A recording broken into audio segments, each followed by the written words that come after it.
Vremea era sumbră. Pe stradă, întreaga zi a plouat cu o ploaie neplăcută și prelungită. Carina stătea pe pervaz și citea o carte. Îi plăcea să-și petreacă astfel timpul liber, mai ales în astfel de vreme. Ploaia oferea hrană pentru gânduri, acel zgomot pe pervaz, acele picături care alergau una după alta pe geam. Totul, dacă te afli într-o cameră caldă, emana o atmosferă atât de confortabilă, încât nu îți venea să ieși de sub plapumă. Lângă Carina stătea pisica ei. Dima a fost numită astfel din cauza culorii blănii sale. Nu era nici albă, nici gri, o pisică cenușie, a strigat odată mama. Îi pare rău, acum nu mai poate să o numească astfel. A murit acum 3 ani. Cicatricile acestei pierderi încă îi ardeau sufletul Carinei, dar ea suporta cu curaj toate loviturile destinului. Desigur, ca toți oamenii, simțea un sentiment de disperare și de neputință, dar așa a fost doar în primii ani. Durerea s-a mai domolit, dar când ploua, Carina își amintea cu siguranță de mama ei iubită. De ce anume când ploua? Totul era foarte simplu. Maria, mama ei, a murit exact în astfel de vreme. Mergea de la policlinică spre casă, a alunecat neîndemânatic într-o băltoacă și a căzut. Din păcate, totul s-a întâmplat pe carosabil, iar în timp ce încerca să se ridice, a fost lovită de un camion, șoferul căruia era ocupat cu ceva mai important decât să se uite la drum. A fost un accident teribil. Carina încă era insuportabil să-și amintească de acea zi. Încerca să nu se gândească la toate acestea și pur și simplu să-și considere mama un înger, nu mai mult. În cameră a intrat tatăl ei. Mai bine zis, nu. Acest om nu putea fi numit cu un cuvânt atât de cald și frumos. Carina ar fi preferat să-l numească. În niciun fel. Dar el, din păcate, era tatăl ei vitreg. Te pregătești să gătești astăzi? A întrebat el cu o voce severă. Eu, de fapt, vreau să mănânc. Ea și-a ridicat repede privirea. Bine, am înțeles. Merg. A întrerupt-o nemulțumită Carina. Bărbatul, examinând-o cu severitate, a ieșit din dormitor. Aceasta a închis cartea, iar pisica Dima s-a trezit și a deschis un ochi nemulțumit. Dormi, micule, i-a spus Carina zâmbind, mângâindu-le. Nu trebuie să te duci nicăieri astăzi. Nici măcar nu ai vreo obligație. Ah, Dima, îmi ești invidios. Stai aici toată ziua, dormi, iar apoi te cheamă la masă. Și tu, cum poți, te târăști spre bucătărie. Te invidiez pentru viața ta, Dima. Pisica s-a uitat la ea cu o privire atât de inteligentă, de parcă ar fi înțeles totul, iar Carina a dat din cap puțin dezamăgită și a coborât de pe pervaz pe podea. A simțit linoleumul rece sub picioare, un fior a trecut prin tot corpul ei.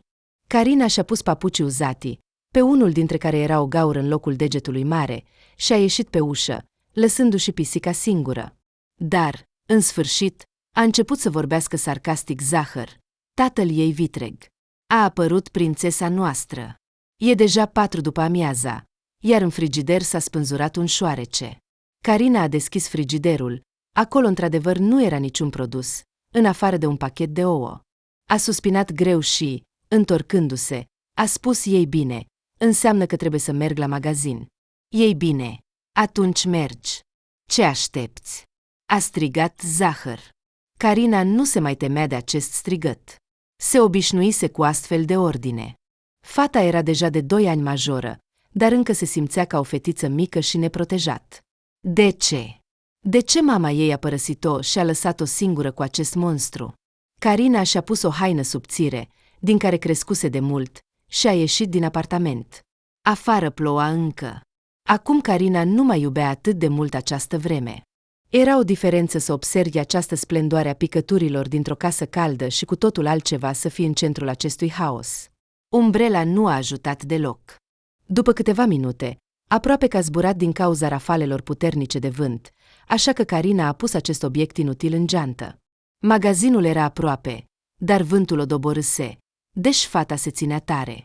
Probabil, gândurile despre soțul ei iubit o susțineau puțin. Da, era căsătorită. El slujea în armată și promitea să se întoarcă în termen de 1 an. Amândoi aveau 19 ani. Se poate spune că erau încă oameni tineri, dar nici copii nu mai puteau fi numiți, iar fiecare dintre ei, cu mult înainte de a se cunoaște, avusese o soartă grea. Așadar, ceapă, morcov, cartofi. Mormăia Carina, examinând coșul adunat. Numărând banii din portofel, s-a întristat teribil. Ce să facă? Se poate trăi și fără carne. A dus aceste produse la casă.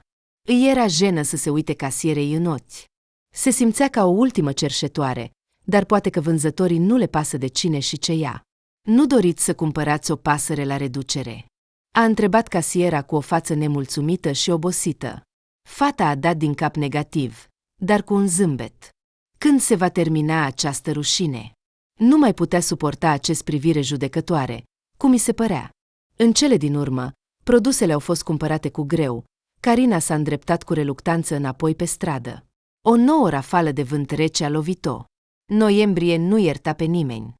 Aproape că ajunsese acasă, când o mașină care trecea pe lângă ea a stropit-o cu noroi din cap până în picioare. Toate speranțele pentru o zi bună au fost distruse. Acum Carina avea o stare de spirit groaznică. Revenind, a aruncat ceapa și cartofii pe masă. Și tu îmi propui să mănânc asta? A strigat Zahăr. Doamne, cât de bine mi-era fără tine! Cu Andrei era măcar puțin mai ușor, dar acum, când a plecat în armată, tu, la ce ești bună? Furie în interiorul Carinei a atins limita. Dacă ar da mai mulți bani, ar cumpăra mai multă mâncare. E simplu. Și tu nu ridica tonul la tată. Ești leneșă și neproductivă. Fără soțul tău nu poți face nimic. În primul rând, tu nu ești tatăl meu. În al doilea rând, de ce nu te angajezi tu? Sau ești prea bătrân? Acum, când a spus asta cu voce tare, Carina s-a speriat. Fața lui Zahăr s-a schimbat de la o expresie sumbră la una foarte sumbră. A strâns sprâncenele, a încleștat buzele și a murmurat. În această casă voi comanda doar eu. Dacă ceva nu-ți place, pleacă. Acesta nu este casa ta. Acesta este apartamentul mamei mele. Acest apartament, cu toate drepturile, a trecut la mine după moartea ei. Tu nu ai venit împreună cu apartamentul, cât îmi amintesc, nu? Și cum tu ai deja 19 ani și ești capabilă să lucrezi, dar dintr-un motiv oarecare nu faci asta, te pot felicita că ești un adevărat parazit. Adică, vrei să spui că eu nu sunt nimeni pentru tine? A rămas uimită fata. Și cine ești tu pentru mine? A întrebat Zahăr cu sarcasm. Nici măcar nu plătești măcar o parte din chirie. Eu plătesc toate utilitățile și impozitele. De altfel, ce legătură ai tu cu mine? Adică, mă dai afară? Din casa mea natală? Din casa în care m-am născut, unde mi-am petrecut copilăria? Da, a confirmat bărbatul, aprinzând o țigară. Dacă ceva nu-ți convine, pleacă. Carina nu a găsit ce să răspundă. Lacrimile îi apăreau în ochi, așa că, pentru a nu-și arăta slăbiciunea în fața tatălui vitreg, a împins ușa cu piciorul și a ieșit în camera ei. Făcătoare nerecunoscătoare! A strigat Zahăr după ea. Carina nu mai voia să-l audă. De îndată ce ușa s-a închis, aproape că a alunecat pe perete până pe podea și a început să plângă, ascunzându-și fața în genunchi. Deodată a simțit blana moale și pufoasă. Era Dima, care s-a apropiat și a înfășurat coada în jurul ei, încercând să-i atragă atenția. A ridicat privirea spre el, iar pisica, profitând de situație, a sărit pe genunchii ei, făcându-se ghem. Carina a început să-l mângâie, liniștindu-se treptat. Dima, doar tu ai rămas cu mine. Nu mă vei alunga, nu mă vei umili, plângea ea. Uneori mă simt ca o cenușăreasă. Dar atunci, unde este prințul meu? Iar prințul servește și mai trebuie să aștept încă 9 luni. Aproape de seară, Carina a avut curajul să iasă în bucătărie. Trebuia să-și hrănească pisica. Spre fericirea ei, în bucătărie nu era nimeni. Fata a deschis pachetul cu hrană și a turnat prietenului ei pufoșel în bol. Deci, pe el poți să-l hrănești, a răsunat o voce din întuneric. Carina s-a speriat atât de tare, încât a aprins imediat lumina. Era, desigur, Zahăr. Stătea pe canapea, în partea acelei camere mari, unde nu ajungea lumina de la fereastră, așa că Carina nu l-a observat imediat. Stătea atât de nemișcat, încât părea că nici nu respira. Dar pe mine nu mă poți hrăni, nici pe tine, continua vocea sumbră. El trăiește cu mine de la naștere, Nu pot să-l arunc afară, s-a revoltat Carina. Zahăr s-a întors spre ea. Iar pe tine vrei să te arunci. De ce să te arunc? De unde a venit asta? Carina, a început bărbatul, știi ce se întâmpla cu țăranii care nu aduceau niciun folos? Nu fie erau dați afară din sat, fie omorâți. Toată lumea are nevoie de oameni muncitori. De ce să mai fie cineva inutil? O familie în plus, și atât. Crezi că arăt ca o țărancă? S-a mirat Carina. Cu realitățile noastre. Ești nebun! A strigat ea, apucându-și pisica, care aproape că terminase de mâncat, și alergând în cameră. Dar când se va întoarce Andrei, mormăia și suspina Zahăr în urma ei. Zahăr nu că îl iubea pe Andrei, ci mai degrabă îl respecta, ca pe un bărbat. Tânărul a fost întotdeauna muncitor, dar de îndată ce l-au luat în armată, viața în doi cu fiica vitregă a devenit o povară pentru Zahăr. A trecut o săptămână de la nunta lor. Andrei a venit acasă foarte târziu. Dimineața a plecat undeva și nu i-a spus nimic tinerei sale soții. Unde ai fost tot acest timp? A întrebat Carina, sărutându-le pe soț. Am vești, a suspinat el. Oh, și eu am vești, s-a bucurat Carina și s-a aruncat în brațele lui. Andrei a scos un zâmbet și s-a așezat la masă, și-a desfăcut picioarele și a spus, tu ești prima. Carina s-a rușinat. I-a fost oferită o astfel de onoare. Vestea pe care o va spune acum va șoca întreaga lor familie. S-a apropiat încet de soțul ei și i-a întins termometrul. De ce îmi dai un termometru? Te-ai îmbolnăvit? Sau ce? Nu e o veste grozavă, s-a revoltat Andrei. Fata a râs, a arătat din nou termometrul și a spus, ce prost ești! Acesta este un test. Test de sarcină. Ochii lui Andrei au devenit ca două monede rotunde. Acum se uita la acest test fără să clipească. Parcă nu putea să creadă ce se întâmplă. Dar apoi s-a întâmplat ceea ce Carina își amintește și acum cu groază și durere în piept. Andrei a aruncat brusc acest test în perete. Acesta s-a spart și a zburat într-o parte, spargând un ceainic de sticlă. Cioburile s-au împrăștiat pe tot podeaua. Carina a strigat de spaimă. Ce faci? Ce faci? S-a aruncat să adune cioburile, dar Andrei a oprit-o, apucând-o de mână. Ea s-a uitat la soț cu neînțelegere. El dădea încet din cap dintr-o parte în alta. În ochii lui se citea disperarea. Carinei i s-a părut chiar că plânge. Cu siguranță voia să facă asta. Cei doi s-au așezat unul în fața celuilalt. Prima care a întrerupt tăcerea a fost Carina. Nu ești fericit? A întrebat ea cu grijă. Nu, draga mea, ce spui? Desigur că sunt fericit. A întins Andrei. Stătea cu capul plecat. Atunci Carina a acoperit cu palma mâna lui și a întrebat. Dar ce s-a întâmplat? Ce veste ai avut? Eu. Pe mine. A repetat ea ca un ecou, simțind deja nenorocirea. Pe mine. Mă iau în armată. După acest mesaj, timpul parcă s-a oprit. În cameră a devenit atât de liniște, încât se auzea respirația fiecăruia dintre ei. Carina nu putea pronunța niciun cuvânt. Pur și simplu nu putea să-și exprime emoțiile în cuvinte, iar acum în ea se amestecau groaza, frica, neînțelegerea și disperarea. Înțelegea că asta le va schimba întreaga viață, în mod radical. Nu se poate să aștepți cumva. Poate există vreo alternativă. S-a gândit Carina. Andrei doar a dat din cap, iar acum în ochii lui se puteau vedea clar lacrimile. Iată că una dintre ele a și alunecat pe obrazul lui. Se uita la soția lui, încercând să găsească în ea sprijin.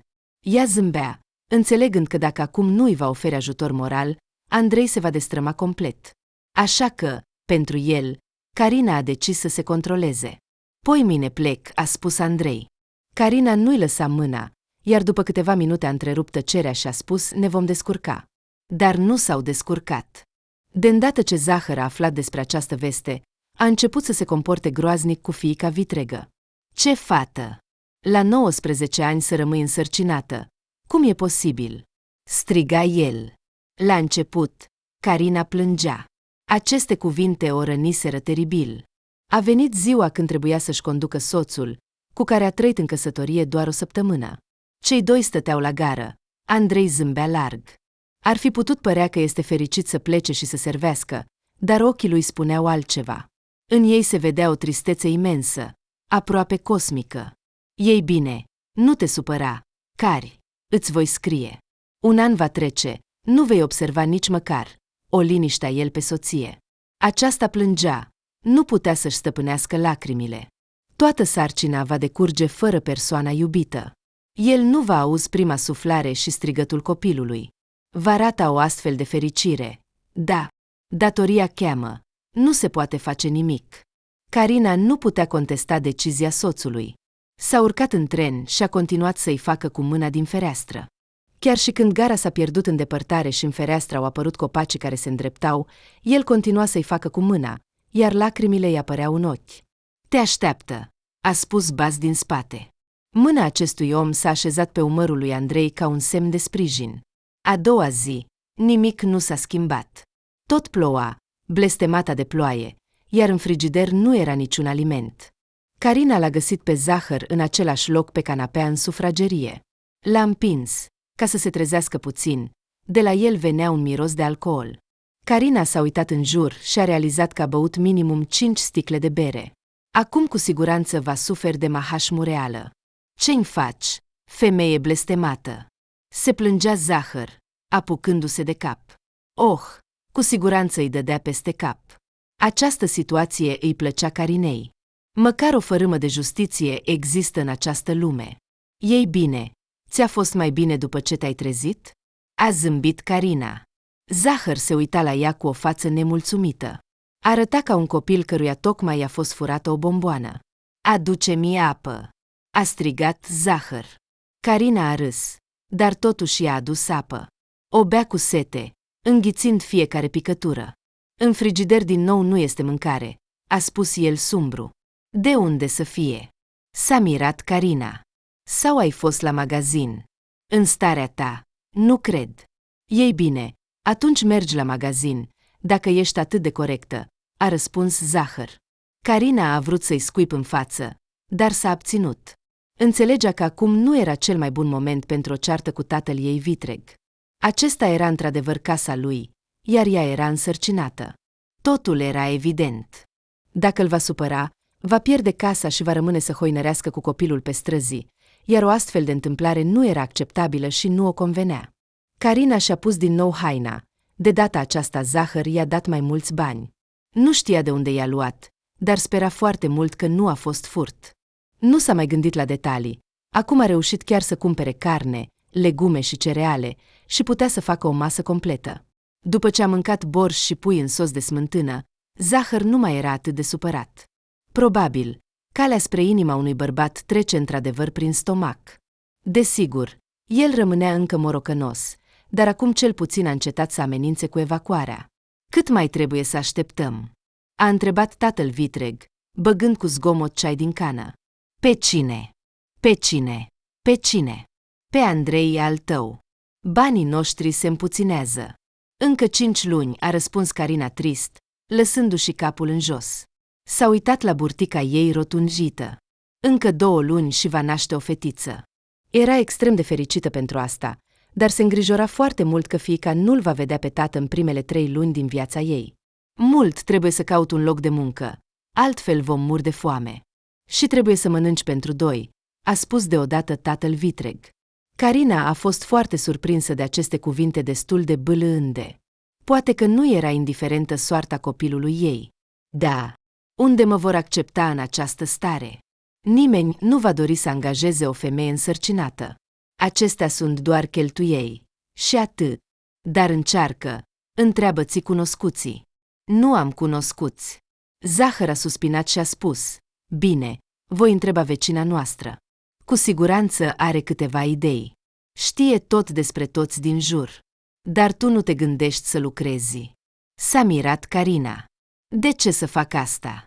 Cred că ar trebui să-ți aduci și tu contribuția. Nu vei pune toate obligațiile pe mine. Eu abia mă mai mișc. Zahăr părea că s-a transformat într-un taur. Din nas ieșea un nor de fum de țigară. Voia să se arunce asupra fiicei vitrege, ca asupra unei batiste roșii. Îmi ești datoare, în toate. Înțelegi asta? Cine ți-a dat adăpost? Eu cine te-a întreținut cu bani? Cât ai alergat sub masă? Eu, și tu te plângi că acum nu lucrezi? Carina din nou nu a găsit ce să răspundă. Pur și simplu și-a plecat capul și a ieșit în camera ei. Și de ce mama a ieșit vreodată cu acest nenorocit?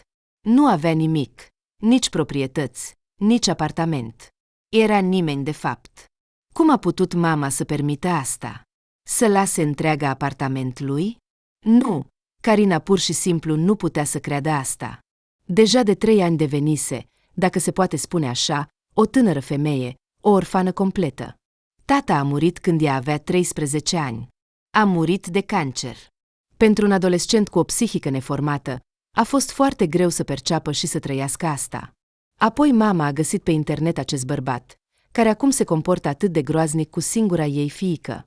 În dimineața următoare, Carina, ca de obicei, a luat corespondența din căsuța poștală, a pus-o pe masă și a gândit că Zahăr, probabil, va rezolva totul singur. Nu mi-a venit nimic, a întrebat Zahăr cu speranță în voce, răsfoind scrisorile. Nu, aici sunt doar facturi pentru utilități și tot felul de reclame, a răspuns Carina indiferent. Zahăr s-a supărat și a împrăștiat toate aceste foi prin cameră. Ce faci, dracului? Nu s-a mai putut abține Carina și a început să adune hârtiile împrăștiate. S-a obosit atât de tare, de parcă ar fi călcat pe podea. Zahăr s-a simțit puțin rușinat. Până la urmă, a făcut-o pe o gravidă să se târască sub mese, dar nu a arătat asta. Carina s-a ridicat, s-a scuturat și a mers spre ieșire. Unde te duci? A întrebat Zahăr în urma ei. Caut un loc de muncă, a spus Carina, punându-și geanta. Dar tu refuzi să lucrezi? Dar am spus că o să întreb vecina, pe Nina. Dar când se va întâmpla asta? Mai bine să merg eu, altfel așa vom muri de foame. Într-adevăr. A închis ușa și a ieșit din apartament. Așa. Ei bine, în principiu, sunteți noi, a început managera Roza, dar s-a oprit la jumătate. S-a ridicat și a văzut burta rotunjită a Carinei. Carina s-a făcut roșie. Știa ce va urma. De ce nu ai spus că ești însărcinată? S-a revoltat fata, așezându-se din nou la masă. Ei bine, eu. Nu ne potriviți, a tăiat ea indiferent. Următorul, a strigat ea, uitându-se pe lângă ea la ușă. Acolo a intrat un alt candidat. Un tânăr nesigur pe sine, cu ochelari rotunzi. Carina s-a uitat la toți, a suspinat și s-a ridicat de pe scaun. Nu a vrut să se umilească și să-și piardă demnitatea, ci pur și simplu a spus mulțumesc pentru timpul acordat. Și a ieșit. Voia să plângă, dar se străduia să nu se descurajeze. A fost a 3-a ei interviu în acea zi și, desigur, din nou nu a trecut. Timpul se apropia de seară. A preparat ceai din plante și a început să se uite pe fereastră. Zahăr plecase undeva, dar asta nu o îngrijora prea mult. Dima s-a apropiat, învârtindu-se în jurul picioarelor ei cu coada lui pufoasă. Carina l-a ridicat în brațe, dar apoi a observat în colț o bucată de hârtie albă. A pus pisica înapoi pe podea și a scos această foaie prăfuită. Se pare că era o scrisoare. Carina a deschis cu interes plicul. Scrisoarea fusese trimisă dintr-o unitate militară. Carina a înțeles imediat că Andrei i-a scris. Înainte de a citi scrisoarea, a strâns foaia la piept și a început să plângă. Voia să simtă cât mai bine cuvintele lui Andrei. După câteva secunde, a desfăcut foaia. Stimată, soțul dumneavoastră, Golițina Andrei Nicolaevic, a fost rănit tragic în timpul îndeplinirii datoriei sale militare. Rândurile au început să se estompeze în fața ochilor, iar la început Carina nici nu a înțeles ce a citit. În capul ei, toate acestea pur și simplu nu se încadrau. Oare acum așa au anunțat moartea lui Andrei, sau au spus-o direct? Nu avea răspunsuri, îi era frică să ia din nou foaia. Capul îi dădea în cerc. Întreaga lume a devenit un carusel. Nu vrea să știe detalii. A avut destul cu mama. Nu mai vrea să treacă prin asta. Înțelegea că va muri dacă acum va lua foaia și va afla că Andrei a murit cu adevărat. Să vină ei la ea, să-i spună altcineva, iar ea să stea aici liniștită. S-a așezat pe canapea, sau mai bine zis, aproape a căzut pe ea. Dima a sărit de spaimă, dar apoi s-a apropiat de stăpâna lui și a sărit pe genunchii ei. În acel moment, în apartament a intrat tatăl vitreg Bat, acolo unde fusese. Băuse toată ziua. Mirosind a alcool, S-a descălțat, s-a apropiat de Carina, s-a pus în fața ei, clătinându-se, și a întrebat, zâmbind cu gura plină de dinți lipsă, de ce ești atât de tristă, madame?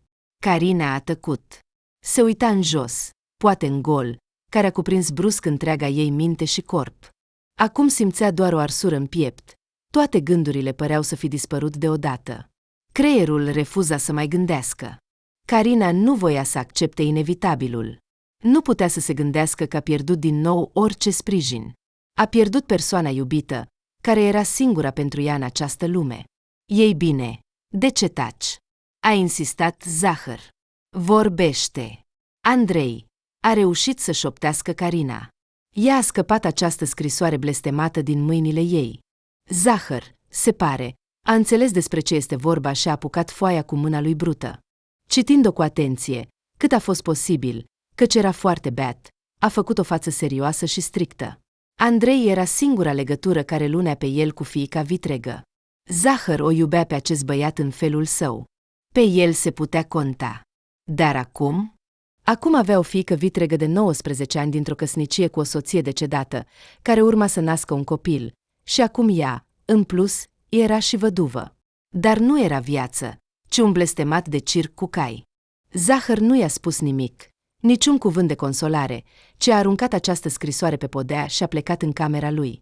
Chiar și unui om care părea atât de indiferent și mizerabil ca el, uneori era dureros, chiar și el simțea ceva.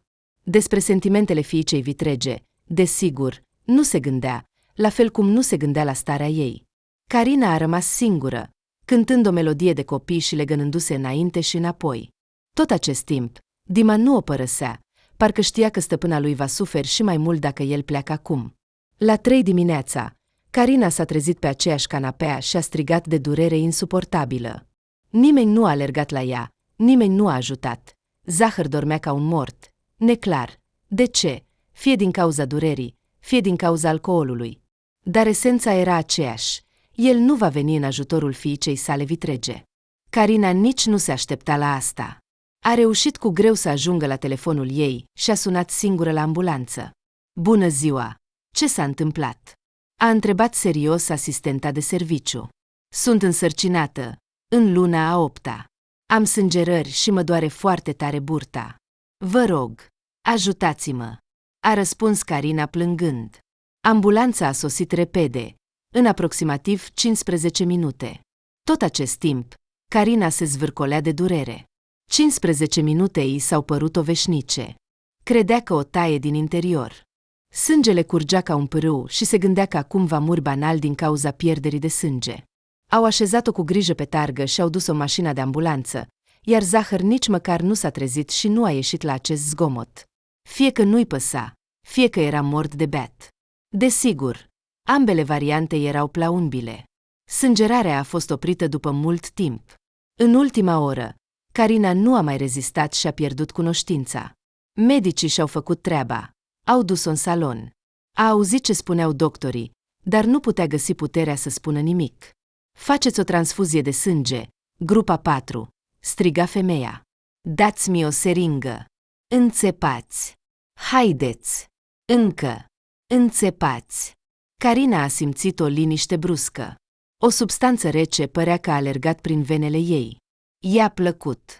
În curând, nervii păreau să se dizolve în acest amestec anestezic, s-au înghețat și nu au mai durut. A venit de la sine un sentiment de liniște. Când s-a trezit, nu știa cât timp a trecut și dacă este vie. A verificat. Degetele se mișcau, la fel și picioarele, dar în tot corpul era o greutate, iar mâinile tremurau. În salon a intrat o asistentă îngrijorată cu o linie longitudinală de riduri între sprâncene. Ce mai faceți?" a întrebat ea bâlând, injectându-i o substanță în venă. Carina nu a răspuns. Pur și simplu a privit acțiunile acestei fete în halat alb. Apoi, cu grijă, a încercat să adopte o poziție șezândă, dar capul i s-a învârtit din nou. Se pare că nu e rău, a spus ea cu un oftat greu, apoi parcă și-a revenit. Dar copilul meu? E bine. S-a născut. Asistenta a privit-o cu o privire tristă și a ieșit, spunând că acum va chema doctorul. Dar Carina a înțeles deja ce veste o așteaptă. A venit un doctor, tot tânăr, foarte calm și concentrat. S-a așezat lângă ea, a pus o mână albă pe mâna pacientei și a spus, uitându-se direct în ochii ei, cu o compasiune oarecum plastică: "Îmi pare foarte rău. Am făcut tot ce am putut, dar nu am reușit să salvăm fetița. Copilul dumneavoastră nu a supraviețuit." Carina nu a răspuns nimic. În piept o durea din ce în ce mai tare. Nu avea puterea nici măcar să plângă. Pur și simplu s-a strâns puternic de mâna fragilă a acestei noi fete în halat alb. Nu mai avea pe nimeni altcineva. "De ce?" a întrebat Carina încet. După 3 zile s-a întors acasă, ca o beată. Nu a băut. Era pur și simplu atât de disperată încât mergea nesigur, clătinându-se, și aproape nu înțelegea nimic. "M-am întors," a spus Baz din bucătărie. La masă stătea zahăr. "Becea bere, poate ceva mai tare." "Ce? Ai decis să bei și tu? Nu ai voie în starea ta," a zâmbit el. Carina l-a privit cu o indiferență totală în ochi, s-a apropiat de masă, a luat sticla de bere și și-a turnat în pahar. Hei, ce faci?" S-a revoltat Zahăr, încercând să ia sticla. Se uita la ea ca la o nebună. Iar Carina se comporta într-adevăr ca și cum ar fi înnebunit. A băut alcoolul dintr-o dată și a apucat o altă sticlă. Zahăr a reușit să o oprească, protejând berea cu mâna. Deși nu era împotriva să bea cineva cu el, Carina nu a băut niciodată. Se comporta foarte ciudat. "Carina, ce ai?" a întrebat bărbatul, deja mai îngrijorat. Carina s-a așezat pe scaun și și-a acoperit fața cu mâinile. Se plângea, striga de durerea teribilă. Ea însă și nu înțelegea ce se întâmplă cu ea. "Ce s-a întâmplat?" a întrebat Zahăr. "Andrei nu va veni la noi," a răspuns Carina sumbru. "Cum adică nu va veni? A renunțat, nu?" a întrebat tatăl vitreg, probabil deja uitând tot ce citise în bețea lui pe o foaie albă. "Se poate spune și așa. Dar spune-o direct." Zahăr nu a mai rezistat. "Nu mai este Andrei." Zahăr s-a făcut tăcut. S-a retras puțin, a dat din cap și a clipit de câteva ori. Încerca să se trezească. I se părea că totul este un vis. "Adică cum nu mai este?" a întrebat Zahăr. "A murit," a spus Carina, turnându-și din nou bere. Acum Zahăr nu o mai oprea, cel puțin până când nu și-a amintit ceva. "Hei, destul cu băutul, ai copil," a strigat bărbatul. Carina l-a privit cu ochii roșii de lacrimi. Acest aspect nebunesc l-a speriat pe Zahăr. "Și nu ai auzit cum m-a luat ambulanța?" "Desigur, nu am auzit." "Ai dormit. Ai dormit atât de adânc încât nici măcar nu ai auzit strigătele mele. Am pierdut copilul, nu vezi? Nu mai am burtă," a strigat fata. Zahăr a rămas pur și simplu șocat. Fiecare veste era mai rea decât cealaltă. Pentru prima dată în viața lui a simțit un sentiment de regret, de compasiune pentru o altă persoană. Nu o considerase niciodată pe Carina fiica lui, dar astăzi a privit-o cu alți ochi. Deodată s-a ridicat, s-a dus la un dulap mic și a scos o sticlă, a deschis-o, a turnat conținutul într-un pahar și a întins-o Carinei. "Ia, ai nevoie," a spus el cu o voce răgușită. "Este vodcă?" "Așa este. Bea, îți va fi mai ușor." Și Carina a băut. A golit paharul, iar în gură a început să ardă, exact ca în piept ieri, iar această durere fizică a reușit să acopere temporar durerea sufletească. După aceea, Carina s-a dus să doarmă. Nu se mai gândea la nimic, pur și simplu a căzut într-o uitare beată. Ziua următoare nu era îmbunătățită nici măcar de soarele care a apărut. Carina era bântuită de fantomele evenimentelor trecute. Totul se răsefărângea ca o durere în suflet. Nu mai simțise un coșmar de la moartea mamei. În acea zi simțea același lucru și, ca o ironie, a aflat despre moartea mamei tot spontan. Atunci a venit la ea vecina, Nina, și a început să strige despre ce s-a întâmplat. Carina nu putea înțelege cuvintele, iar când a înțeles, a căzut în leșin. A fost o lovitură foarte puternică pentru ea. Nu s-a recuperat niciodată de la aceasta, iar acum a mai venit una și încă una. Pierderea celui drag a apăsat-o pe Carina, iar pierderea copilului a terminat-o complet. Aceste evenimente teribile i-au scos pur și simplu sufletul. Câteva zile Carina a petrecut ca într-o uitare. Aproape nu a mâncat nimic, s-a subțiat, Arăta ca un fantomă, iar Zahăr a devenit și mai iritabil. Probabil că acum nimic nu-l mai motiva, căci întoarcerea lui Andrei nu se mai aștepta. Asta e tot, a început odată Zahăr, când stăteau împreună la masă. Carina citea o carte, mângâind pisica, iar Zahăr stătea vis-a-vis. Trebuie să începem să acționăm. Carina l-a privit întrebător. E timpul să cauți un loc de muncă. Acum nu mai ești însărcinată, iar banii nu sunt nelimitați. În curând vom fi din nou flămânzi, a explicat Zahăr. Ești tu cel care trebuie. Caută tu. Indiferent, dar cu o oarecare ironie, a spus Carina. Răspunsul ei nu i-a plăcut. Desigur. S-a ridicat brusc de pe scaun și aproape că a ordonat. Fugi să cauți un loc de muncă, altfel ești liberă. În ce sens liberă? Locuiești aici, nu plătești niciun ban, dar nu vrei să lucrezi. Așa nu se poate. Vrei libertate. Pleacă. Carina s-a gândit. Gândul de a se muta o vizita tot mai des. Dar unde va merge? La un loc de muncă normal nu se va angaja cu siguranță. Nu are nicio specializare, cu atât mai puțin o diplomă de învățământ superior. Nu va putea plăti altfel pentru apartament. Rămâne o singură opțiune, să rămână aici.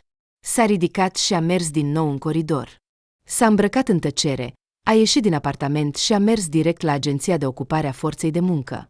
Acolo, cu siguranță, o vor ajuta să găsească ceva potrivit. Așadar, să lucrezi în club? Întreba femeia care stătea la computer. Nu, a clătinat din cap Carina cu dezgust.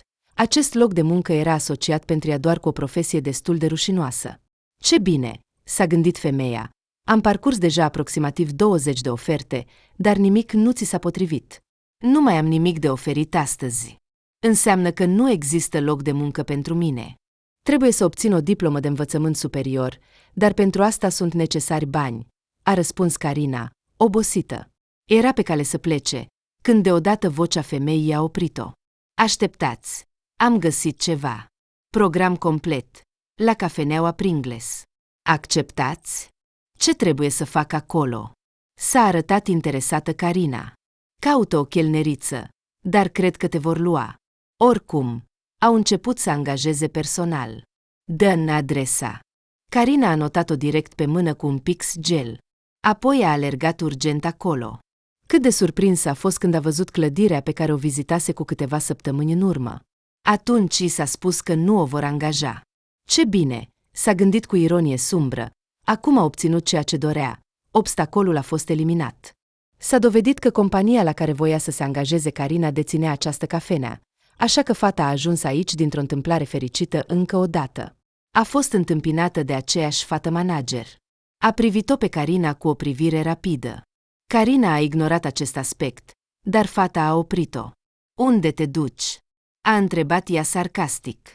Mă angajez, a răspuns Carina fără prea mult entuziasm. I-ar fi plăcut să răstoarne ochii pentru a fi mai convingătoare, dar a decis să nu o facă. Nu știa de ce. La muncă? S-a mirat managerul. Dar tu tocmai ai născut, nu-i așa? Îmi amintesc de tine. Dar cu cine este copilul? Cu copilul se ocupă tatăl, a mințit Carina. Nu voia ca cineva să se amestece în viața ei personală. Nimeni nu va ști despre suferința și durerea ei. O va trăi singură. Se părea că această fată voia să mai întrebe ceva, dar un bărbat solid în costum și cravată a venit la ei. Arăta ca un adevărat agent dintr-un film de acțiune. Bună ziua, Leonid Stepanovici, a spus managerul cu un zâmbet larg, aproape făcând o reverență. Bună ziua, ai nevoie de ceva? A întrebat bărbatul, păstrând o expresie de față complet impasibilă. Nu, mulțumesc, deja mă grăbesc să lucrez, a spus fata și a plecat, aruncându-i Carinei o privire arzătoare. Acum Leonid Stepanovici își îndrepta atenția doar asupra Carinei. A privit-o mult timp, ceea ce a făcut-o să se înroșească, apoi a întrebat, câți ani ai? Nineten, a răspuns Carina cu mândrie. Bărbatul s-a uitat în jur, parcă verificând dacă cineva îi vede. Dar totul era liniștit, iar chiar și vântul s-a potolit astăzi. Gândiți-vă, totul pentru un interviu pentru postul de chelneriță. Haideți să mergem în birou, aici este prea sufocant, a propus Leonid, ajustând cravata care părea că îl sufocă. Carina a dat din cap cu un zâmbet și a mers după viitorul ei șef. Ai experiență de muncă? A întrebat el, când s-a așezat la biroul său mare și lăcuit. Ca chelneriță. Nu, dar am lucrat ca animator, a răspuns Carina cu neîncredere. Bărbatul a privit-o din nou în ochii ei adânci și corini. Aceștia erau foarte mari, ceea ce făcea ca oamenii să se simtă adesea inconfortabil în preajma ei. Mulți spuneau că acești ochi parcă privesc direct în suflet. A pocnit cu pixul, apoi a notat ceva pe o foaie. Pașaportul, te rog, a cerut el, fără a se distra de la hârtie. Fata i-a întins pașaportul ei. Acesta a început din nou să completeze documentele, uitându-se din când în când la Carina. Apoi a cerut să pună semnătura în câteva locuri și, în cele din urmă, a spus, ești angajată ca barman. Un angajat mai experimentat te va învăța tot ce trebuie să faci. Îți spun din start, clienții noștri sunt de afaceri, cu ei trebuie un anumit abordare, așa că nu trebuie să ai mofturi sau nemulțumiri față de vizitatorii noștri. În timp ce coborau, Leonid Stepanovici a împărtășit pe scurt o mică poveste despre firma lor. S-a dovedit că vând parfumuri pentru bărbați, iar aici era biroul lor principal și, de asemenea, o mică cafenea. Aici vin adesea bărbați serioși pentru a încheia un contract pentru o partidă de parfumuri scumpe și frumoase. Bărbatul i-a dat câteva mostre Carinei, dar ea a refuzat politicos, știind că nu-i sunt de folos. De ce așa? Nu ai un bărbat sau un tată? A întrebat Leonid Stepanovici. Da, ai perfectă dreptate. Nu am nici tată, nici iubit, așa că parfumurile tale, oricât de uimitoare ar fi, nu-mi sunt necesare, a spus fata distant. Foarte rău, a zâmbit bărbatul. Se părea că acest lucru l-a afectat cu adevărat, dar nu a arătat. Leonid a condus-o la cafenea, care se afla la stânga de intrarea principală. Acolo ea a întâmpinat barmanul principal, care era îmbrăcat complet în negru și strălucea de încredere și amabilitate. Totul, coafura, hainele scumpe, fața drăguță, chiar și acest șorț, îl făceau pe el cel mai dorit băiat pentru toate fetele din jur. Carina s-a prins involuntar de această idee și imediat s-a certat mental, cum își permite să gândească așa. Tocmai își pierduse soțul și copilul. A pierdut totul, iar acum era gata să se arunce în brațele primului întâlnit. Era complet rușinos, pur și simplu inacceptabil. S-a simțit murdară, dezgustătoare. Nici măcar nu și-a îngropat soțul și deja se gândește la înlocuirea lui. Rușine. I se părea că toți cei din jur o judecă și îi doresc cea mai teribilă pedeapsă. Desigur, acestea erau doar gânduri obsesive, probabil că deja înnebunea. Alo, ești aici? A întrebat deodată o voce care semăna cu a lui Andrei. Carina parcă s-a trezit. Vorbea cu ea acel băiat cu coafura col pe o parte. El stătea la teșghea și aștepta un răspuns de la ea. Da, îmi pare rău, am fost distrasă, a răspuns Carina rușinată. Nu-i nimic, a zâmbit băiatul. Mă numesc Marc, foarte încântat de cunoștință. Băiatul i-a strâns mâna Carinei și abia atunci fata și-a amintit unde l-a mai văzut. Era acel timid tânăr cu ochelari care îi ocupase locul cu câteva săptămâni în urmă. Nu-i venea să creadă că, după ce i s-a oferit un loc de muncă la cafenea, s-a schimbat atât de mult. Și tot acest timp, în spate, Leonid stătea și observa întâlnirea lor. Ei bine, învață-o tot ce știi, a dat din cap el barmanului. Te rog, nu mă face de rușine. Tu, într-un fel, reprezinți și compania noastră. S-a adresat el personal Carinei și, în cele din urmă, a plecat. Reprezentăm compania, a zâmbit Carina, când Leonid a ieșit deja din sală. Suntem doar barista care prepară cafea și servesc gogoși. Pentru Leonid și această cafenea, într-adevăr, înseamnă multe. El se asigură întotdeauna că aici lucrează doar cei mai buni dintre cei buni. Și dacă ai ajuns în rândul lor, aici Marc a privit-o pe fată cu o privire studiată. Atunci ar trebui să te îmbraci mai bine, a încheiat el. Să mă îmbrac mai bine? S-a revoltat Carina. În ce sens? Era supărată. Ce fel de spectacol este acesta? Da, acum arată destul de bătută, dar tocmai își pierduse practic toți cei dragi. Ei bine, a continuat Marc cu neîncredere, mi se pare doar că într-o rochie mini ai arăta mai sexy. Nu crezi? De ce? Este doar o cafenea. Nu am venit să dansez striptease. Voi pregăti doar cafea pentru clienți. Te iei de mine? A spus Mark, neputând să se abțină de la un zâmbet strâmb. Aproape toți clienții noștri sunt bărbați. Și ce le place bărbaților? Corect. Fetele drăguțe. Avem nevoie să vrea să revină aici din nou și din nou, așa că dă-ți jos această cârpă de bunică și cumpără-ți haine normale. Dar nu am bani pentru așa ceva. Crezi că m-am angajat doar așa? Atunci de ce ai venit la noi? Erau multe alte candidate care erau gata să se dezvăluie pentru a face clienții să vrea să revină, a spus Mark aproape cu dispreț. Cuvintele acestea au înfuriat-o pe Carina. Nu înțelegea cum poate cineva să fie atât de snob. Carina era gata să plece, dar din spate s-a auzit deja o voce cunoscută. Fata s-a oprit, parcă prinsă de o emoție. Ce se va întâmpla mai departe? Opriți-vă! Striga Leonid. Unde mergeți? Leonid Stepanovici a început stângaci, dar Mark a întrerupt-o. Mă duc să-mi cumpăr o rochie nouă.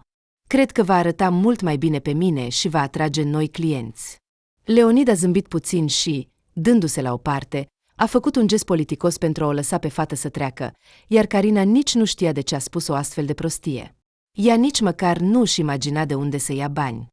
Era deja pe jumătate pe drum spre casă și era gata să renunțe la acest loc de muncă, când deodată și-a amintit că mama îi lăsase o anumită sumă. Nu a atins acești bani sub nicio formă, considerându-i ca o mică, dar totuși o plasă de siguranță. Voia chiar să adauge în viitor pentru educația fiicei ei, dar acum putea lua puțin bani din bancă. Poate că acesta era șansa ei.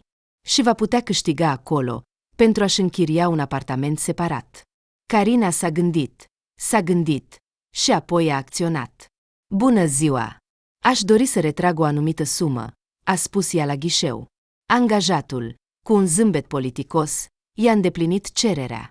La câteva minute, Carina ținea în mâini 20.000. Principalul acum era să nu-i arate lui Zahăr, căci cu siguranță le-ar fi băut. Iar ea ar fi fost concediată pentru neîndeplinirea obligațiilor. Acum obligația era să-și cumpere o rochie frumoasă. A cumpărat-o imediat. O rochie neagră cu un decolte adânc arăta pur și simplu excelent pe ea. Nu vulgar, cu gust. Pur și simplu nu-i venea să creadă că a reușit să-și permită să cumpere o rochie, căci cu o lună în urmă nu putea să se întrețină nici măcar cu mâncare. De îndată ce Carina a intrat în casă, Dima a sărit imediat la ea. Îi era foarte dor de stăpână, iar de mâncare. În mintea pisicii, acestea erau concepte echivalente. Acum, micuțul meu, îți voi da de mâncare, a spus ea zâmbind, mângâind pisica. Carina s-a dezbrăcat și a mers în bucătărie. La masă stătea Zahăr. Nu era beat, stătea și citea o scrisoare. Oh, te-ai întors, a spus el. Am o surpriză pentru tine. Asta a fost spusă sumbru, așa că Carina nu se aștepta la nimic bun. S-a încordat, a pus mâncarea în bol și l-a privit pe tatăl vitreg. Acesta nu spunea nimic. Atunci i-a smuls scrisoarea din mâinile lui. El nu s-a opus. Să vină la înmormântare. Sâmbătă. Ce? Nu cumva eu ar trebui să le organizez? Eu sunt soția. Cine organizează în locul meu?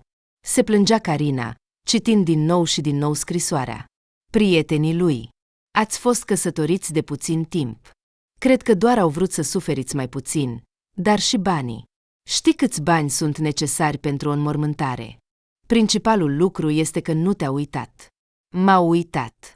Ce și-au închipuit? Acesta este soțul meu. Trebuia să fiu anunțată despre sosirea corpului lui. Nu ei. Ți-au spus, a murmurat Zahăr. Dar tu erai în clinică. Și în acel moment, Carina nu a mai putut să se abțină. A început să plângă.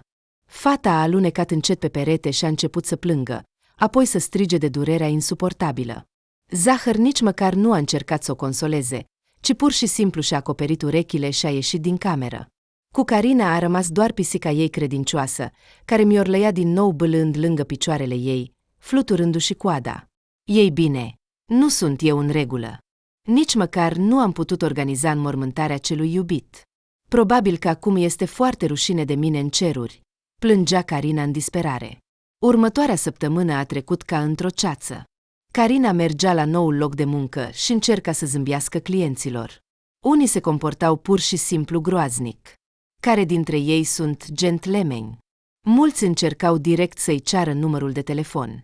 Era obosită să răspundă refuzând. Bună, frumoasă, a întrebat un bărbat de vreo 30 de ani, apropiindu-se de teșghea. Îmi poți turna un cappuccino? Da, desigur, a răspuns Carina cu un zâmbet forțat. Era deja sfârșitul zilei, ultima zi a săptămânii. Mâine erau înmormântările, așa că dorea să termine repede cu munca și să se întoarcă acasă. Dar acest individ obraznic s-a apropiat mai aproape. S-a sprijinit cu toată greutatea pe teșghea. Părea că o va rupe. Carina a decis să ignore un astfel de gest nepotrivit și pur și simplu își făcea treaba. A făcut cafeaua și a închis paharul cu capac.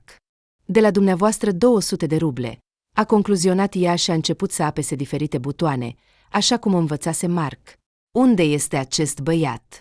Clientul a scos din buzunar un portofel și a întins Carinei o bancnotă de 5.000. Ea s-a uitat la el ca la un idiot. Dar oare la astfel de antreprenori nu se găsește o mică sumă? De ce ar trebui să schimbe o sumă atât de mare de bani? Ea a suspinat, a luat bancnota și a deschis casa de marcat. A început să numere banii, când, deodată, o mână masculină a atins umărul ei. Carina s-a retras speriată. Nu este nevoie de rest, zâmbea bărbatul. Du-te doar la o întâlnire cu mine și vom fi la socoteală. Ochii Carinei s-au ridicat pe frunte de atâta nesimțire. Ea cu siguranță nu se aștepta la o astfel de întorsătură. Da, Marco avertizase că există astfel de clienți, dar nu se gândea că se va confrunta cu asta atât de curând. Oare nu ar fi trebuit să cumpere acea rochie? Îmi cer scuze, s-a mirat ea. De ce ești atât de neînțelegătoare? Continua să zâmbească bărbatul. Acest zâmbet deja o speria pe Carina. El arăta ca un maniac. Fata a început să se retragă încet spre perete. Îmi pare rău, nu înțeleg despre ce vorbești, a răspuns Carina cu indiferență și, fără să-l privească în ochi pe cumpărător, i-a întins restul. Bărbatul era indignat. Carina a simțit cum s-a enervat. Se auzea respirația lui accelerată. Se apleca tot mai aproape. Părea că în curând se va năpusti asupra ei. Mâinile Carinei tremurau de frică. Nu știa ce să facă în astfel de situații, deoarece Mark doar o speriase cu astfel de clienți. Nu-i dăduse instrucțiuni detaliate despre ce să facă în acest caz. Vii cu mine la o întâlnire? A întrebat din nou bărbatul, cu o voce sumbră. Carina voia deja să plângă de disperare, dar deodată a auzit o voce cunoscută, care s-a îndepărtat de ea. A ordonat aspru Leonid Stepanovic, care intrase în cafenea. Mergea atât de încrezător, ca Superman dintr-un anunț publicitar. Cumpărătorul s-a speriat de acest ton și s-a retras de Carina, care, în sfârșit, a putut să respire ușurată. Cum te comporți cu clienții? Se revolta bărbatul de 30 de ani, când Leonid s-a apropiat de el. Are 17 ani. Ești un pervers josnic, striga Leonid. Fie plecați imediat din această clădire, fie chem poliția. Clientul, fără să stea pe gânduri, a plecat imediat, oferind tuturor o privire furioasă. Carina era impresionată. Nu se gândea că Leonid Stepanovic poate vorbi astfel cu clienții săi. Îți mulțumesc, l-a răsplătit ea, când inima a început să bată din nou în ritm normal. El doar e un idiot, știu, a zâmbit Leonid Stepanovic. Vezi tu, nu toți bărbații sunt gentlemani. Va trebui să te confrunți cu asta, dar acum știi cum să răspunzi la astfel de propuneri. Să mint că sunt minoră? A zâmbit Carina, acoperindu-și gura cu mâna. Exact. Ai nevoie de ajutorul meu? Nu m-ai salvat deja. Fata a refuzat politicos. Nu înțeleg unde a dispărut Mark, a avut brusc niște circumstanțe familiale. Nu știu dacă minte sau spune adevărul. Oricum, el rar face astfel de pauze, așa că i-am dat liber. Data viitoare, dacă nu va fi nimeni în jur, sună-mă. Sunt chiar deasupra ta. Adevărat, la câteva etaje mai sus. Mulțumesc, Leonid Stepanovic. Asta a fost tot. Și după aproximativ o jumătate de oră, Leonid s-a întors din nou în cafenea. Carina se pregătea să plece. Nu se aștepta ca șeful să decidă să o viziteze chiar la sfârșitul turei de lucru. Era deja îmbrăcat în palton și arăta foarte elegant. Carinei i-a fost chiar jenă de hainele ei, dar nu avea de gând să cheltuie toată moștenirea primită de la mama ei pe niște haine. Ar fi fost foarte nepractic. Încă o dată, bună ziua, a salutat bărbatul cu un zâmbet. Se uita în jos, ca și cum s-ar fi rușinat și nu s-ar fi simțit în largul său. Bună seara, a spus Carina, gânditoare, examinându-le. Tocmai își punea paltonul. S-a întâmplat ceva? Nu, ce vorbești? Eu doar. Carina a zâmbit chiar, dar a încercat să-și ascundă râsul. Asta părea cu adevărat ironic. În toată săptămâna de muncă, nu-l văzuse niciodată pe șef atât de jenat. M-am îngrijorat pentru tine. E deja foarte târziu. Pot să-ți ofer serviciile mele? Îmi cer scuze, s-a mirat Carina. Ah, da, vreau să spun, pot să te duc acasă. Mai exact, nu eu, adică eu, în general, șoferul meu. M-am gândit. Ei bine, dacă nu te deranjează, accept, s-a bucurat Carina. Îi plăcea foarte mult această propunere. Nu va trebui să meargă pe jos în frig, kilometri întregi, cu autobuzul, într-un palton subțire. Leonid a strălucit de fericire.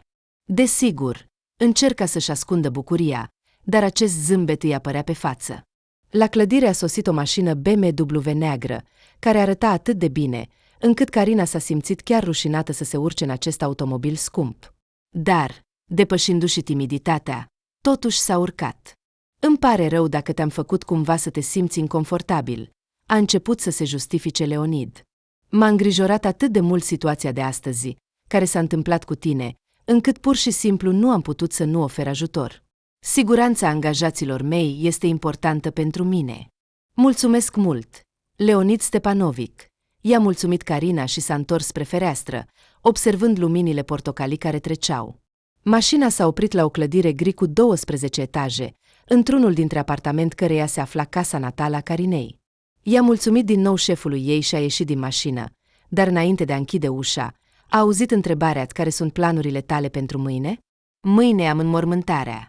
A zâmbit trist Carina și a închis ușa. Abia atunci și-a dat seama cât de înfricoșător suna asta. Și ea a adus asta într-un fel, ca și cum ar fi fost ceva obișnuit. Cu siguranță l-a lăsat pe Leonid în gânduri apăsătoare. De îndată ce fata și-a amintit de înmormântare, toate momentele frumoase ale acelei zile s-au șters instantaneu. Parcă s-a scufundat din nou în adâncurile depresiei. Când a intrat în apartament, Zahăr dormea deja. Carina nu știa dacă va merge la înmormântare sau va dormi în continuare din cauza mahașmurelii. Era atât de obosită, dar durerea din suflet nu se potolea și a vrut să bea. În frigider era doar bere, iar ea dorea atât de mult vin roșu. Tocmai acesta o ajuta adesea să uite. Cândva, în adolescență, a fost părăsită de un băiat și, pentru a uita, a băut o sticlă întreagă de vin semidulce, iar imediat s-a simțit mai bine. Cât de mult avea nevoie de asta acum? Dimineața nu prevestea nimic bun. În primul rând, Carina s-a trezit cu o oră mai târziu, ceea ce deja nu o bucura deloc. În grabă, și-a tras pe ea o rochie neagră. Intrând în camera lui Zahăr, nu l-a găsit acolo. Oare chiar a mers să-l conducă pe Andrei pe ultimul său drum?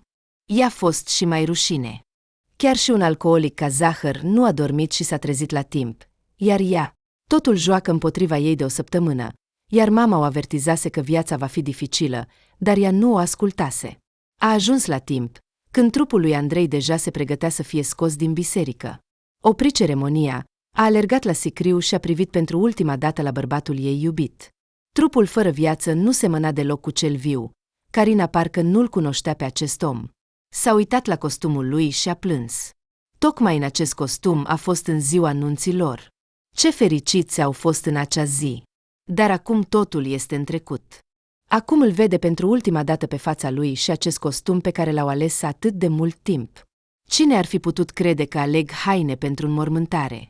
Umărul Carinei a fost atins de o mână feminină ușoară. Era un semn că e timpul să se termine.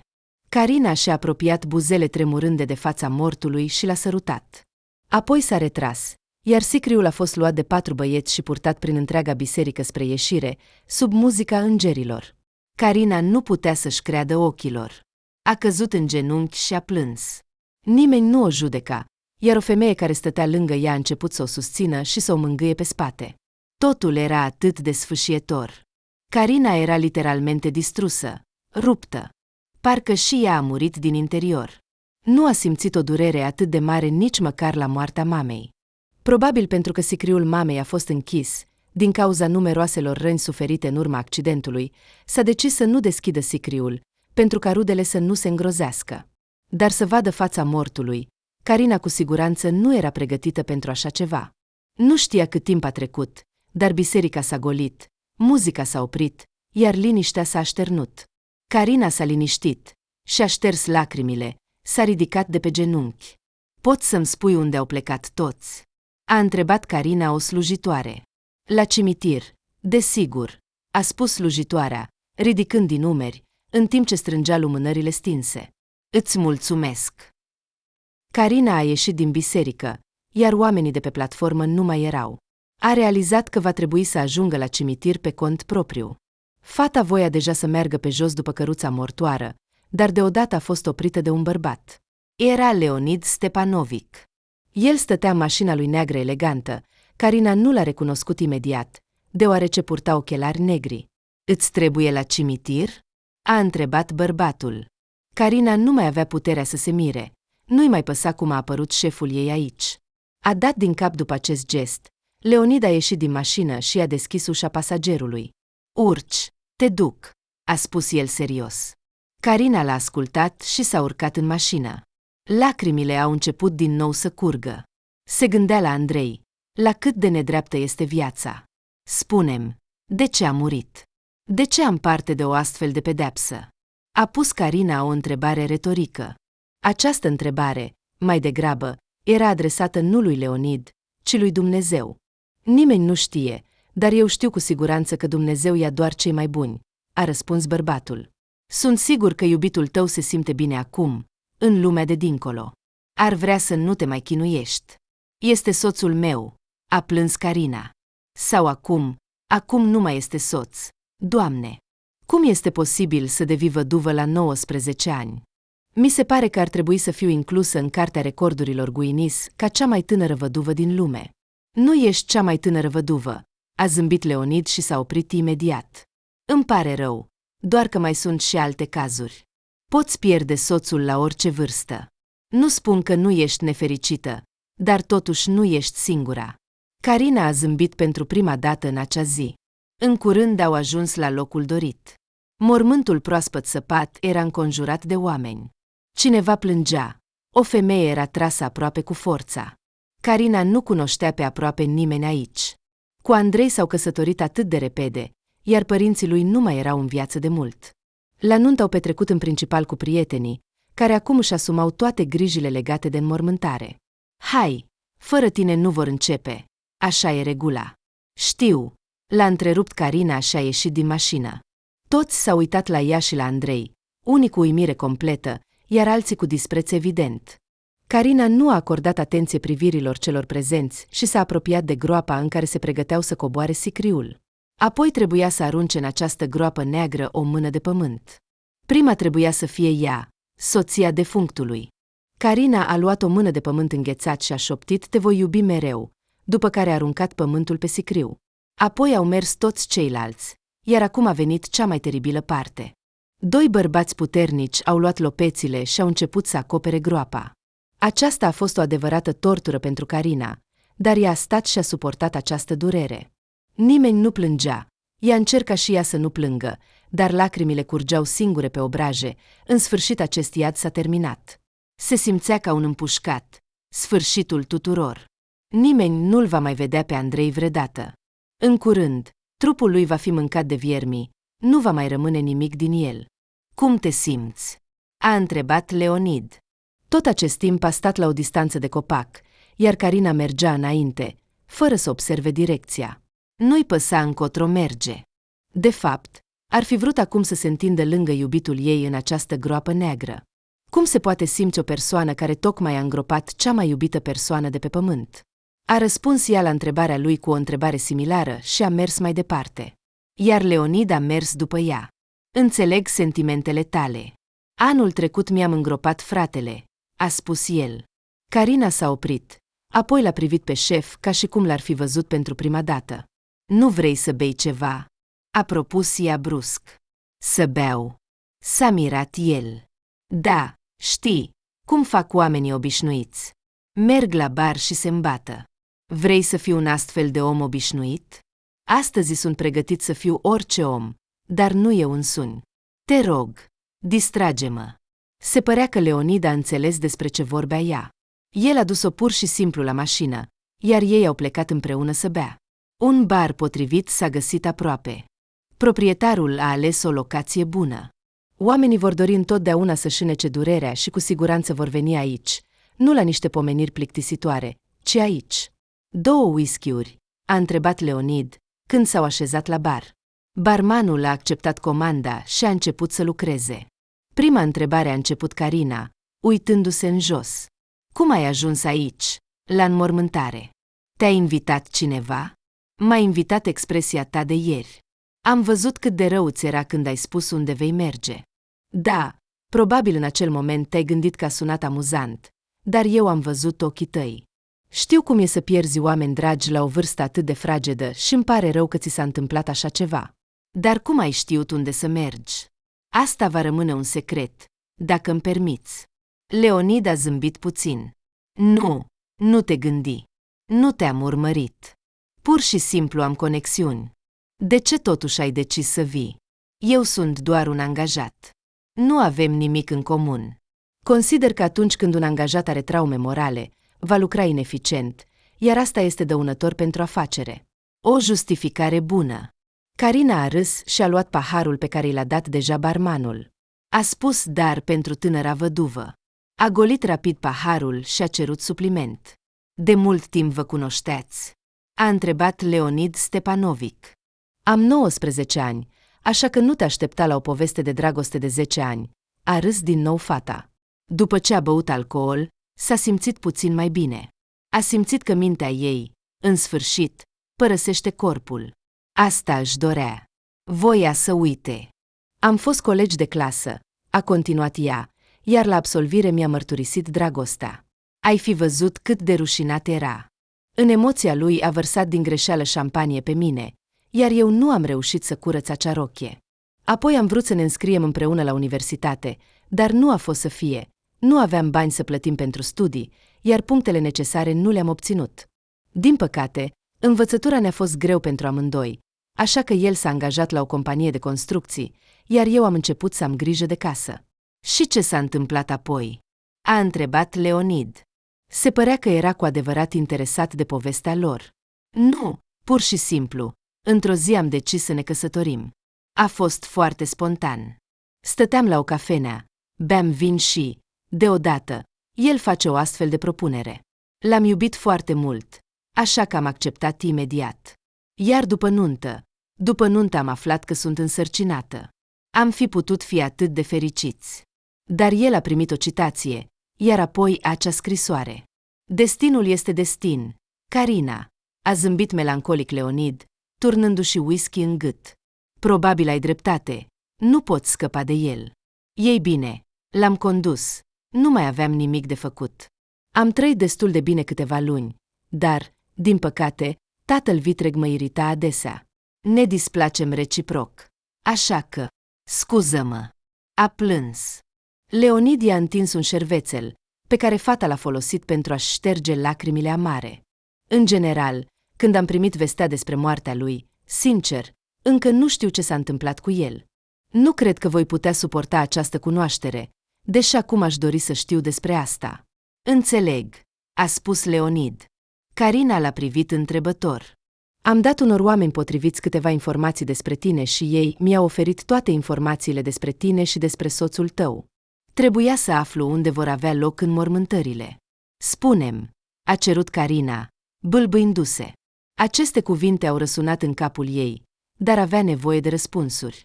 Avea nevoie de ele ca de aer. Spune-mi, ce s-a întâmplat cu soțul meu? A repetat ea cu mai multă insistență.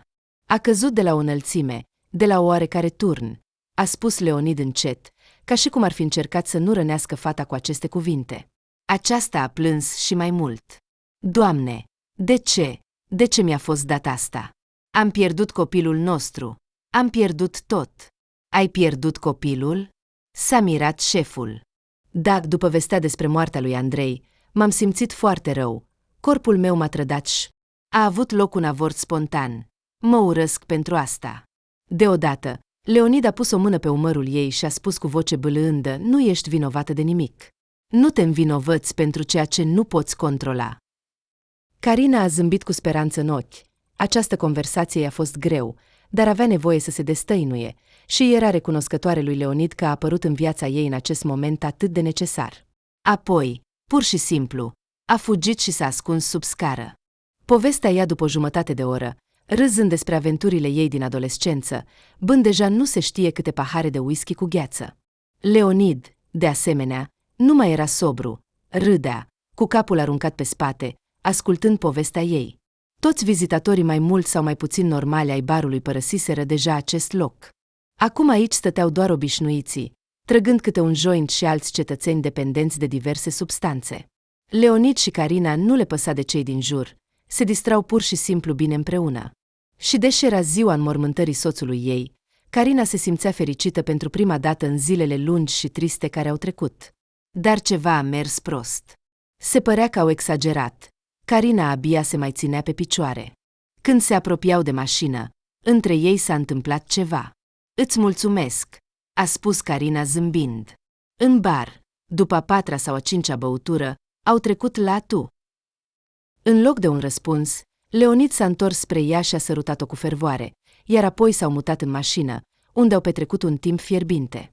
Și acum ceva enervant piuia chiar lângă urechea Carinei, ceea ce o irita teribil. Tocmai se trezise după o noapte tumultoasă și simțea o mahașmureală grea și o oboseală nebună în tot corpul ei. Capul o durea și părea că s-a spart în bucăți, de parcă o imensă mozaică s-ar fi destrămat în interiorul ei. Fiecare mișcare a capului provoca amețeală și greață.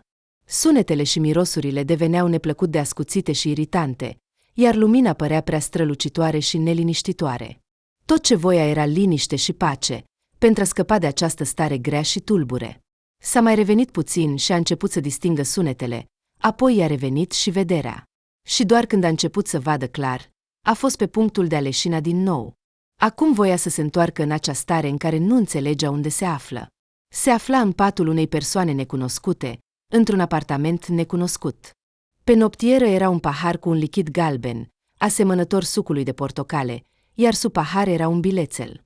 Carina a desfăcut foaia și a citit: "Îți mulțumesc pentru noaptea minunată. Am plecat la muncă. Bea această băutură, te va ajuta cu mahașmureala.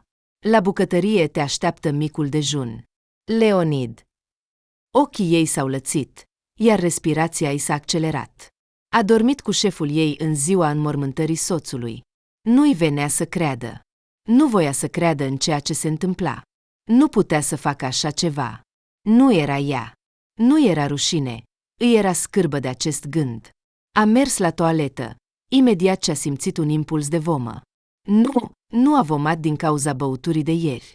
A vomat din cauza acestei situații mizerabile în care se afla. Cum a putut să-și permită așa ceva? Nu voia să se uite în oglindă și se simțea murdară și jalnică. Cât de mult și-ar fi dorit să fie totul doar un vis. În loc de pomeniri, s-a îmbătat în bar și a dormit cu un om pe care îl cunoștea de o săptămână. Totuși, cunoștea este un cuvânt prea puternic pentru relația lor. Erau la nivelul bună ziua, domnule, și brusc au sărit la bună, drăguță. După astfel de gânduri, a vomat din nou. După ce s-a spălat pe față, a mers la bucătărie. Acolo, așa cum promisese, era micul dejun, ouă prăjite cu bacon, extrem de romantic. A zâmbit în sinea ei. Era pe cale să se așeze la masă, când a auzit deodată cheia în ușa de la intrare. Carina s-a ascuns imediat în spatele celei mai apropiate comode și a început să observe situația de acolo. Nu-i venea să creadă ochilor. În apartament a intrat Marc, care lucra împreună cu ea. A adus niște acte și deja voia să plece, dar Carina s-a trădat, a strănutat. Desigur, băiatul a auzit. Cine e aici? S-a mirat el. Fetei i-a fost greu să iasă la iveală. Abia atunci și-a dat seama că stă în fața lui îmbrăcată în cămașa șefului ei. Voia să se facă mică. Bună! A salutat ea cu un zâmbet prostesc. Carina nu avea idee ce să facă în astfel de situații. Ești tu? A rămas uimit Mark. Eu am aceeași întrebare pentru tine. A replicat ea. Am adus niște documente. Leonid a cerut. Iar tu? Dar nu a reușit să termine fraza, când în hol s-au auzit pași. Pe fața lui Mark s-a conturat o grimasă de groază. A alergat spre fată și apoi a tras un dulap. Carina nu înțelegea ce se întâmplă. Dar Mark i-a stupat gura cu mâna și cu ochii i-a ordonat să tacă. Carina a auzit pași, apoi o voce feminină. Da, am ajuns. Astăzi îi voi face o surpriză. Nu ne-am văzut de o lună. Ei bine, acum mă duc la magazin. Aha! Părea că această necunoscută vorbea la telefon. Imaginați-vă, și-a pregătit ouă prăjite, nu le-a mâncat și nici nu a curățat după el. Ce fel de batjocură, iar apoi mai spune că nu avem nevoie de o menajeră. Ce prost! Continua femeia la telefon. Carina a vrut din nou să strănute, dar Mark nu i-a permis să facă asta, închizându-i gura și nasul cu mâna lui. Pașii s-au oprit, iar apoi s-a auzit sunetul unei uși care se închidea. Cei doi au stat câteva secunde în dulap, respirând în același timp cu ușurare și au ieșit. Carina înghițe aer cu lăcomie, deoarece Mark îi blocase tot oxigenul. Bine, acum explică-mi ce se întâmplă aici, dracului? S-a revoltat băiatul. Tu vorbești cu mine? Explică. S-a apărat Carina. Cine este asta? Cine a fost? Este soția lui, prostule.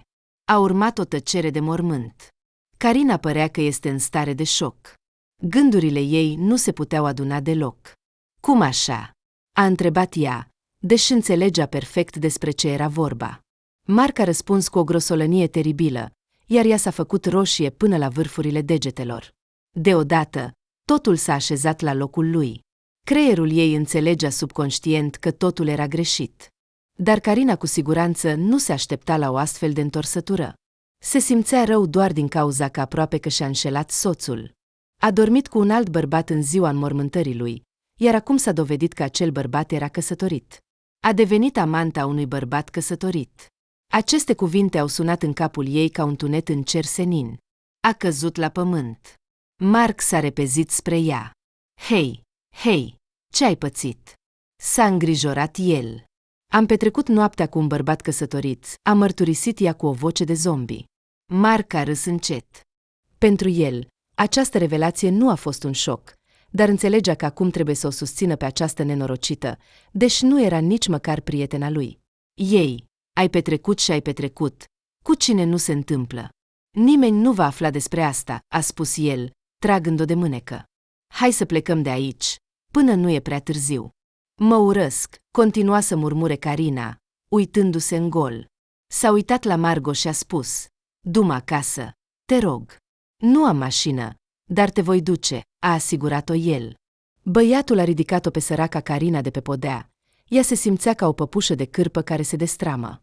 Cumva au ieșit din acea casă blestemată, s-au urcat în autobuz și au călătorit în tăcere până acasă la Carina. Mulțumesc, Mark, a spus Carina cu o voce monotonă. Îmi pare rău că s-a întâmplat așa. Nu mă voi mai întoarce la muncă. De ce? S-a agitat băiatul, de parcă prezența ei era importantă pentru el. Nu, te rog, rămâi. Nu vreau să fiu jucăria cuiva pentru plăcere.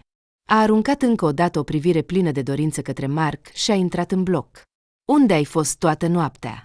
A strigat Zahari, imediat ce Carina a trecut pragul. Fără să răspundă nimic, ea și-a dat jos pantofii și s-a îndreptat spre camera ei, dar Zahari a oprit-o, apucând-o dur de antebraț, ceea ce a făcut-o pe Carina să strige aproape. Unde ai fost? Continua să o întrebe el. Ce te interesează? Unde ai fost ieri? Nu te-am văzut la înmormântare. Ai băut, nu-i așa? Nu, Carina a clătinat capul tatăl vitreg, încruntându-se și lăsând-o pe fată liberă. Eu am fost la înmormântare și la pomenire. Dar tu nu ai fost la pomenire. Te-am văzut. Ai plecat cu un bărbat pe o mașină neagră. Nu este treaba ta. Da, știu cine este, a început Zahari trist. Carina nu l-a mai văzut niciodată atât de supărat. Părea că într-adevăr suferea. Proprietarul acelei firme la care lucrezi. De unde știi? Am fost la tine la muncă. Te-am observat. Știu că sunt un tată vitreg prost, beau des, mă descarc pe tine, dar tu ești cumva fiica mea, nu de sânge, dar fiica, și indiferent ce ai crede tu. Îmi fac griji pentru tine. I-am promis mamei tale, a început el. Dar când te-am văzut cu acel bărbat, sincer, în mine s-a rupt ceva. Am văzut în tine ceva dezgustător? Nu, Carina, cum vrei, dar oamenii normali nu se comportă așa. Carina a fost șocată de aceste cuvinte. Nu a auzit niciodată în viața ei un cuvânt cald de la Zahari. El nu a arătat niciodată afecțiune. Acum pur și simplu nu mai putea să se suporte. Chiar și el a fost la pomenirea lui Andrei, iar ea a fugit într-un bar necunoscut cu un bărbat necunoscut, care s-a dovedit a fi un idiot complet. Carina a vrut să plângă, dar îi era și rușine chiar și de asta. Nu avea dreptul să se compătimească. S-a distrus singură și și-a stricat viața. Și nimeni nu este de vină. Nu mai pot așa, Carina, a spus Zahari. Nu pot să văd lângă mine o persoană capabilă de astfel de fapte dezgustătoare.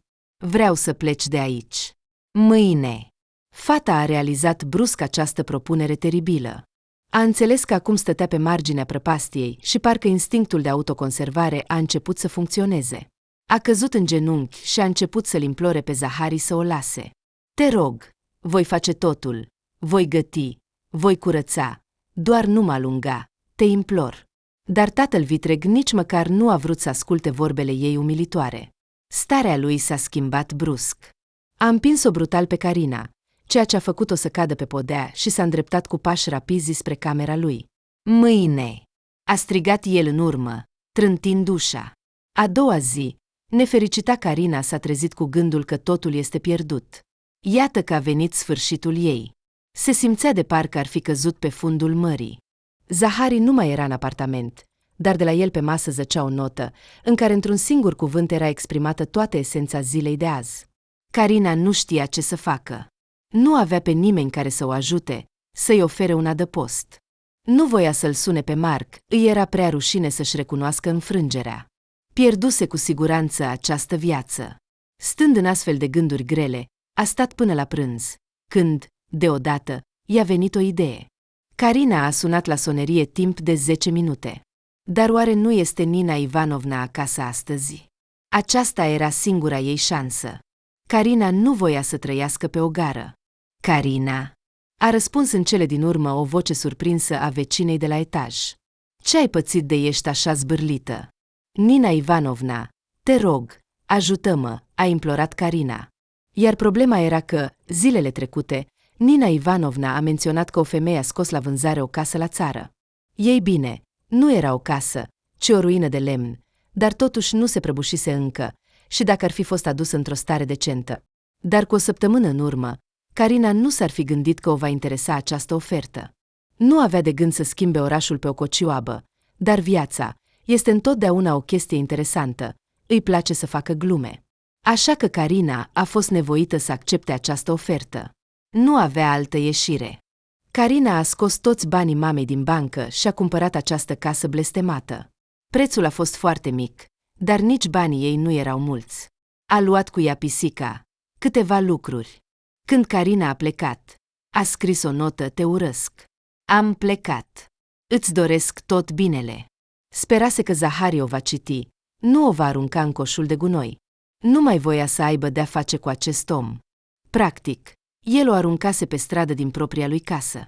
Casa pe care o cumpărase în grabă s-a dovedit a nu fi chiar atât de ruinată. Afară nu arăta rău, iar în interior părea aproape normal, dacă ar fi fost curățată bine. Așa că a făcut. După câteva zile, a reușit chiar să se prezinte vecinilor. Vecinele ei erau două bătrâne, foarte drăguțe și primitoare. Dar toate acestea nu puteau umple golul din sufletul ei. Ea suferea și nu putea înțelege de ce a acționat așa și nu altfel. De ce a procedat așa? Stăpână!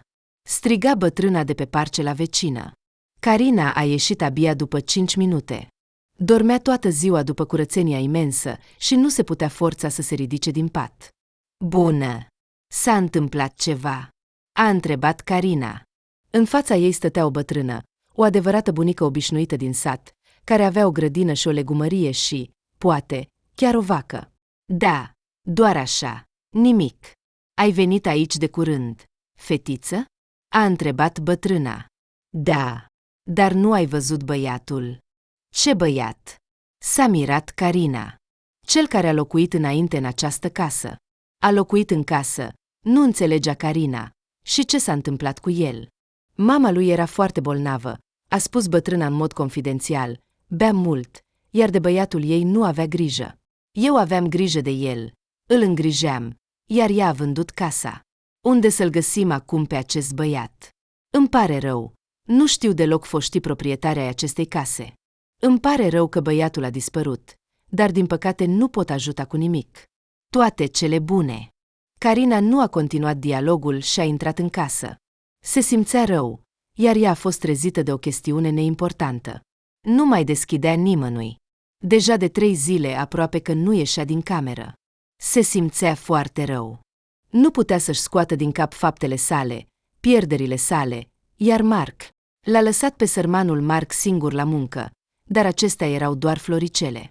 Carina încă nu înțelegea cum a putut să se culce cu șeful ei. Și, în cele din urmă, a venit la ea o revelație. Pur și simplu voia să uite. Nu dorea dragoste cu șeful ei. Avea nevoie doar să elimine tot negativul. Pur și simplu voia să se ascundă de probleme. Conștiința ei îmbătată în acel moment nu înțelegea ce făcea. Dar ea a făcut această alegere, să bea până la nebunie. În astfel de chinuri a petrecut toată ziua rămasă, apoi s-a ridicat și a făcut ceai, s-a întins din nou și parcă în vis a auzit o voce foarte familiară. Era vocea lui Andrei. Nu putea confunda cântarea lui, iar el chiar cânta. Da, era o melodie veche pe care o cânta adesea pentru ea, acompaniindu-se la chitară. Carina s-a trezit în transpirație rece, nu înțelegea de unde venea această voce. Oare îi pare rău? Sau chiar Andrei a venit din lumea de dincolo pentru a o pedepsi? Era acoperită de fiori de gheață, apoi s-a evaporat, și-a strâns picioarele, și-a îmbrățișat genunchii, s-a băgat sub pătură cu capul. Dar vocea nu tăcea, iar după câteva minute acest lucru a scos-o din minți și era pe cale să nebunească de frică. S-a ridicat din pat, aruncând pătură pe podea, dar de îndată ce a pus picioarele pe podea, totul s-a oprit. Doamne, ce a fost asta? A strigat ea în noaptea întunecată, stând pe un scaun instabil lângă fereastră, în spatele căreia atârna o lună galbenă plină. Dima abia adormise, dar strigătele stăpânei l-au trezit din nou pe sărmanul motan. Poate că Carina și-a întors mâinile, examinându-le ca și cum ar fi fost prima dată, apoi a atins gâtul. Nu am dreptul sau am. S-a dus la sertarul unde erau tacâmurile și a scos de acolo un cuțit. O tăietură, și tot acest iad se va termina. O tăietură. Nu pot. Plângea ea, ținând cuțitul la încheietura mâinii. Eu sunt o adevărată cârpă. Dumnezeule! Mă urăsc! A aruncat cu forța cuțitul în perete, iar el a căzut pe podea, sunând plângător. Dima s-a aruncat ca un fulger sub pat și a început să țipe de acolo. Cu siguranță strigătele ei ascuțite de noapte au fost auzite și de vecini, dar, judecând după tot, ei erau obișnuiți cu așa ceva. Din povestirile lor, aici a locuit o familie în care mama era o bețivă fără leac, iar tatăl nu era deloc prezent. Sărmanul fiu a crescut cu o mamă alcoolică. A doua zi, telefonul ei mobil a sunat. Din nou un număr necunoscut. Carina era atât de sătulă de tot acest spam, încât a decis să răspundă, iar apoi să blocheze pe toată lumea odată pentru totdeauna. Lăsați-mă în pace! Duceți-vă! Nu mai sunați! A strigat ea în telefon, înfuriată. Carina, ce ai? Eu sunt Marc. A răsunat vocea surprinsă a băiatului. De câteva zile încerc să te sun. Marc, de ce? De ce ai nevoie de mine? Îmi fac griji pentru tine. Am fost la tine acasă, dar tatăl tău vitreg a spus că ai plecat. Unde ești? Pot să te vizitez? Nu poți, a răspuns Carina sumbru. Nu vreau să văd pe nimeni. Carina, te rog. Dar ea a închis apelul. Marc era un băiat foarte bun, dacă încă îi păsa de ea, dar ea nu era pregătită pentru asta. Acum nu avea nevoie de nimeni. Voia să sufere mult și să se chinuie. Se urăște. E corect că Dumnezeu i-a dat astfel de încercări. Acum a înțeles esența ei. A văzut totul, ca pe o palmă. După câteva zile, totuși a ieșit afară să respire aer proaspăt. De mult nu se simțise atât de liberă și constrânsă în același timp. Voia să se sinucidă, dar în același timp dorea acea unire cu natura, cu ea însăși. Seara aceleași zile a decis să revadă fotografiile împreună cu Andrei. Existau poze în care abia se întâlneau, fotografii de la nuntă. Erau atât de fericiți. Nu se putea lăsa așa. De ce viața este atât de monstruos de nedreaptă cu ea? Acum era chiar fericită că a pierdut copilul. Nu ar fi făcut față și ar fi devenit o mamă la fel de groaznică ca mama acelui băiat care a locuit aici. Ar fi devenit o bețivă. Așa că nu purta nicio responsabilitate pentru nimeni, decât pentru Dima și în acea seară nefericită, totuși a decis să facă acel pas teribil. Carina a bătut mult timp la ușa vecinei, aceasta cu siguranță dormea deja, era deja 12 noaptea. Dar bătrâna totuși a deschis. Carina, ce faci aici? A întrebat femeia în vârstă, frecându-și ochii somnoroși și înfășurându-se în eșarfa de lână. Nu ai putea să ai grijă de Dima? Pur și simplu trebuie să fac curat, iar el va fi foarte deranjant, a explicat Carina în grabă, aproape că îi înmâna pisica. Aceasta s-a mirat foarte mult de această cerere ciudată de noapte. Carina, ce pisică, ce curățenie! Te-ai uitat la timp sau ești bolnavă? Ai febră? Nu, Tamara Andrivna, te rog, ajută-mă. Știu că îți plac animalele. Te rog. Tamara Andrivna, cu indignare, a luat totuși pisica în brațe. Nu te gândi să faci ceva rău. Am avut experiențe cu vecinii anterior. Voi chema pe cine trebuie imediat, a avertizat bătrâna pe Carina. Ei bine, Tamara Andrivna, mă ofensezi. Ce rău aș putea face? Hai, e noapte afară, a spus bătrâna, căscând, și a închis ușa. Carina părea fericită că în curând totul se va termina. Dar, în colțul conștiinței, totuși înțelegea la ce se îndreaptă. Voia asta, sau poate nu. Se îndoia de tot, de fiecare pas al ei. Dar nu mai vedea altă ieșire. Acum are mâncare, dar cum se vor termina banii mamei, nu va mai avea cu ce trăi. Și în sat nu se poate găsi muncă. Nu este oraș, unde poți lucra vânzând cafea și tot felul de prăjituri. Cât de mult îi era dor de acea muncă. Dar a luat decizia corectă că a plecat de acolo. Nu ar fi suportat să vadă în fiecare zi fața omului care i-a distrus viața. Și cu siguranță, Leonid nici măcar nu avea remușcări. Carina era sigură că el aplica aceeași schemă cu toate subordonatele sale. Foarte convenabil să te faci eru când fata este în dificultate. Carina s-a întors acasă, a găsit un taburet și săpun, a agățat o frânghie de tavan și a sperat că nu se va prăbuși. Momentul adevărului a sosit. Totul a trecut. Acesta este sfârșitul. Carina s-a urcat pe taburet și-a băgat capul în buclă și a dat jos scaunul. O durere ascuțită a străpuns gâtul. Întunericul s-a adunat în jur. Dar nu au trecut nici 2 secunde, că cineva i-a prins picioarele. Deja ajunge cu zbuciumul. Striga o voce tânără, dureros de familiară. Ține-te! Acum tai! Un moment, și frânghia a încetat să-i strângă gâtul Carinei. Zăcând și tuseind, și-a ridicat ochii și l-a văzut pe salvatorul ei. Era Marc, era foarte obosit și părea că aici erau montate camere. El a văzut totul și a trecut instantaneu prin portal pentru a o salva în ultimul moment.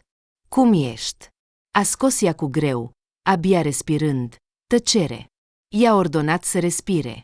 A repetat deja mai bâlând. Când s-au liniștit amândoi, Marc s-a așezat pe acel taburet blestemat, iar Carina a fost așezată în fața lui, pe un scaun stricat. I-a adus ceai, a așteptat să se calmeze puțin. Ei bine, spune-mi, a respirat în sfârșit.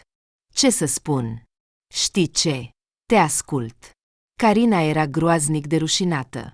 Marc cu siguranță nu se afla în planurile ei, nu înțelegea cum a ajuns el aici, dar totuși el a ajutat-o, așa că datoria ei era să-i spună totul de la început până la sfârșit. Ei bine, să începem cu faptul că tatăl vitreg m-a dat afară din casă, a spus Carina. De ce? El m-a urât dintotdeauna și a înțeles totul. Bine, despre acea situație cu Leonid, și pur și simplu m-a scos afară, iar vecina mea Nina Ivanovna m-a ajutat. A găsit această cocioabă ieftin, Carina. Băiatul și-a încrucișat brațele și s-a apropiat de fată. De ce ai vrut să faci asta cu tine? Eu? Fata a lăsat capul în jos și a început să plângă. Eram pur și simplu obosită. Totul a început cu moartea mamei, apoi Andrei, și s-a terminat cu acest haos. Nu am planificat să trăiesc așa. Credeam că voi avea o familie adevărată, o casă, un soț iubitor, dar am pierdut totul.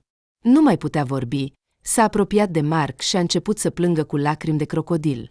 El îi mângâia părul, se apropia de ea cu obrazul. Când s-a mai liniștit puțin, a întrebat: Dar cum ai ajuns aici? Cum m-ai găsit? A fost greu, a răspuns băiatul cu un zâmbet. Am încercat să te sun timp de 3 zile, dar telefonul era inaccesibil. Carina s-a făcut roșie de o astfel de veste. Credea că o sunau spamerii. A trebuit să vin la adresa pe care mi-ai dat-o când eram în oraș, a continuat Marc. Am sunat la toate apartament, întrebând despre tine, am ajuns la tatăl tău vitreg, după cum înțeleg. El a spus că nu mai locuiești cu el și nu știe unde ai plecat. Eram pe cale să plec cu inima frântă, când am întâlnit vecina ta. Ea mi-a sugerat unde să merg. Am plecat imediat la tine, iar când am ajuns, te-am urmărit. Am văzut cum ai dus pisica vecină, iar apoi ai luat frânghia. Piesele s-au așezat rapid și, după cum vezi, am ajuns la timp. Carina nu putea să-și creadă urechilor. Acest om a parcurs un drum atât de lung pentru a o găsi. El a salvat-o de la sinucidere. A fost ca o adevărată minune. De ce ai făcut toate acestea? A întrebat Carina. Pe obrașii ei au început să curgă din nou lacrimi. Carina, te iubesc. Prostie.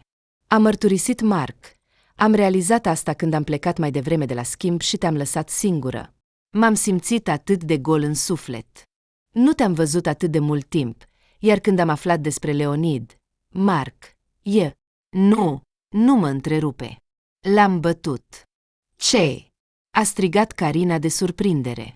Imediat ce te-am dus acasă și am văzut în ce stare erai, am realizat că nu pot lăsa lucrurile așa. Leonid Stepanovic nu avea voie să-și permită așa ceva.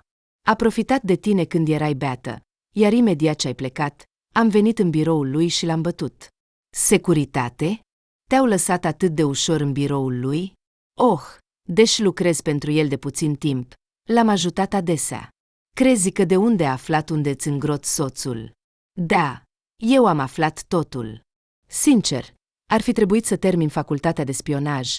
Poate aș fi devenit Sherlock Holmes, a zâmbit Marc. L-ai bătut pe șeful tău pentru mine? Continua să se mire Carina. Dat, nu voi permite ca cineva să se comporte așa cu tine. Am meritat-o. Marc, eu nu am cuvinte. Mi-ai spus atât de multe. Mi s-au clarificat multe lucruri în minte. Nu contează ce s-a clarificat pentru tine, vreau să spun un singur lucru. Îmi place foarte mult de tine. Te iubesc. Și nu te mai învinovăți pentru toate nenorocirile. Destul. Vreau să fiu lângă tine, să te susțin în fiecare moment al vieții tale. Dar Marc nu și-a terminat discursul solemn, Carina l-a sărutat. Pentru prima dată a simțit o adevărată ușurare. Pentru prima dată în multe luni a simțit fericirea. Îi lipsea atât de mult. A doua zi, au luat pisica de la vecină. Ei bine, ai făcut curat acasă? A întrebat bătrâna. Îmi pare rău, nu am înțeles, a spus Carina, iar apoi și-a amintit de ce a spus și a spus. Da, desigur, acum totul este curat, mulțumesc pentru bunătate. Ei bine, apelează-mă dacă ai nevoie de ceva-ți, i-a zâmbit femeia. Carina a adus Dima în casa lui. Acesta era foarte nervos și nici măcar nu voia să mănânce. Și de ce l-am dat acolo? S-a gândit Carina. Sărmanul motan. Și Marc râdea de hotărârea ei. Căci înainte de a se sinucide, s-a gândit la prietenul ei pufoș. A fost atât de drăguț, încât Marc pur și simplu nu s-a putut abține. Totul mergea bine. Marc s-a mutat la ea și a adus toate lucrurile lui aici. A renunțat la acel birou mizerabil și acum lucra pe cont propriu, dezvoltând diverse programe. Acum programatorii câștigă destul de bine, iar eu am înțeles de mic ce și cum, spunea el. De ce ai lucrat atunci la cafenea? Nu credeam că îmi va plăcea atât de mult programul flexibil și aerul curat, a răspuns el zâmbind. Într-o seară, amândoi stăteau la televizor și se uitau la un film. Deodată, Carina a auzit din nou acel cânt. Din nou vocea lui Andrei. Da, el o urmărește. Oare lui Andrei nu-i place că ea este din nou fericită? Da, acum nu cu el, dar fericită. Este o crimă? A fost cuprinsă de fiori. L-a împins pe băiat. Auzi asta? Ce anume? S-a mirat Mark, continuând să se uite la ecran. Vocea. Ei bine, această voce. Mark s-a uitat mirat la fată. Nu înțelegea dacă ea a înnebunit sau pur și simplu vrea să-l păcălească. Ce voce, draga mea? A întrebat el. Atunci Carina a oprit sunetul televizorului. Cântul s-a oprit imediat. Îți pare rău. Probabil că e suficient cu filmele de groază pentru astăzi. Vocile îți apar în minte. A început să o liniștească Mark, dar eu sigur am auzit. Ei bine, probabil că a fost în film, doar că se proiectează în conștiința ta din nou și din nou. Așa se întâmplă. Din lipsă de somn.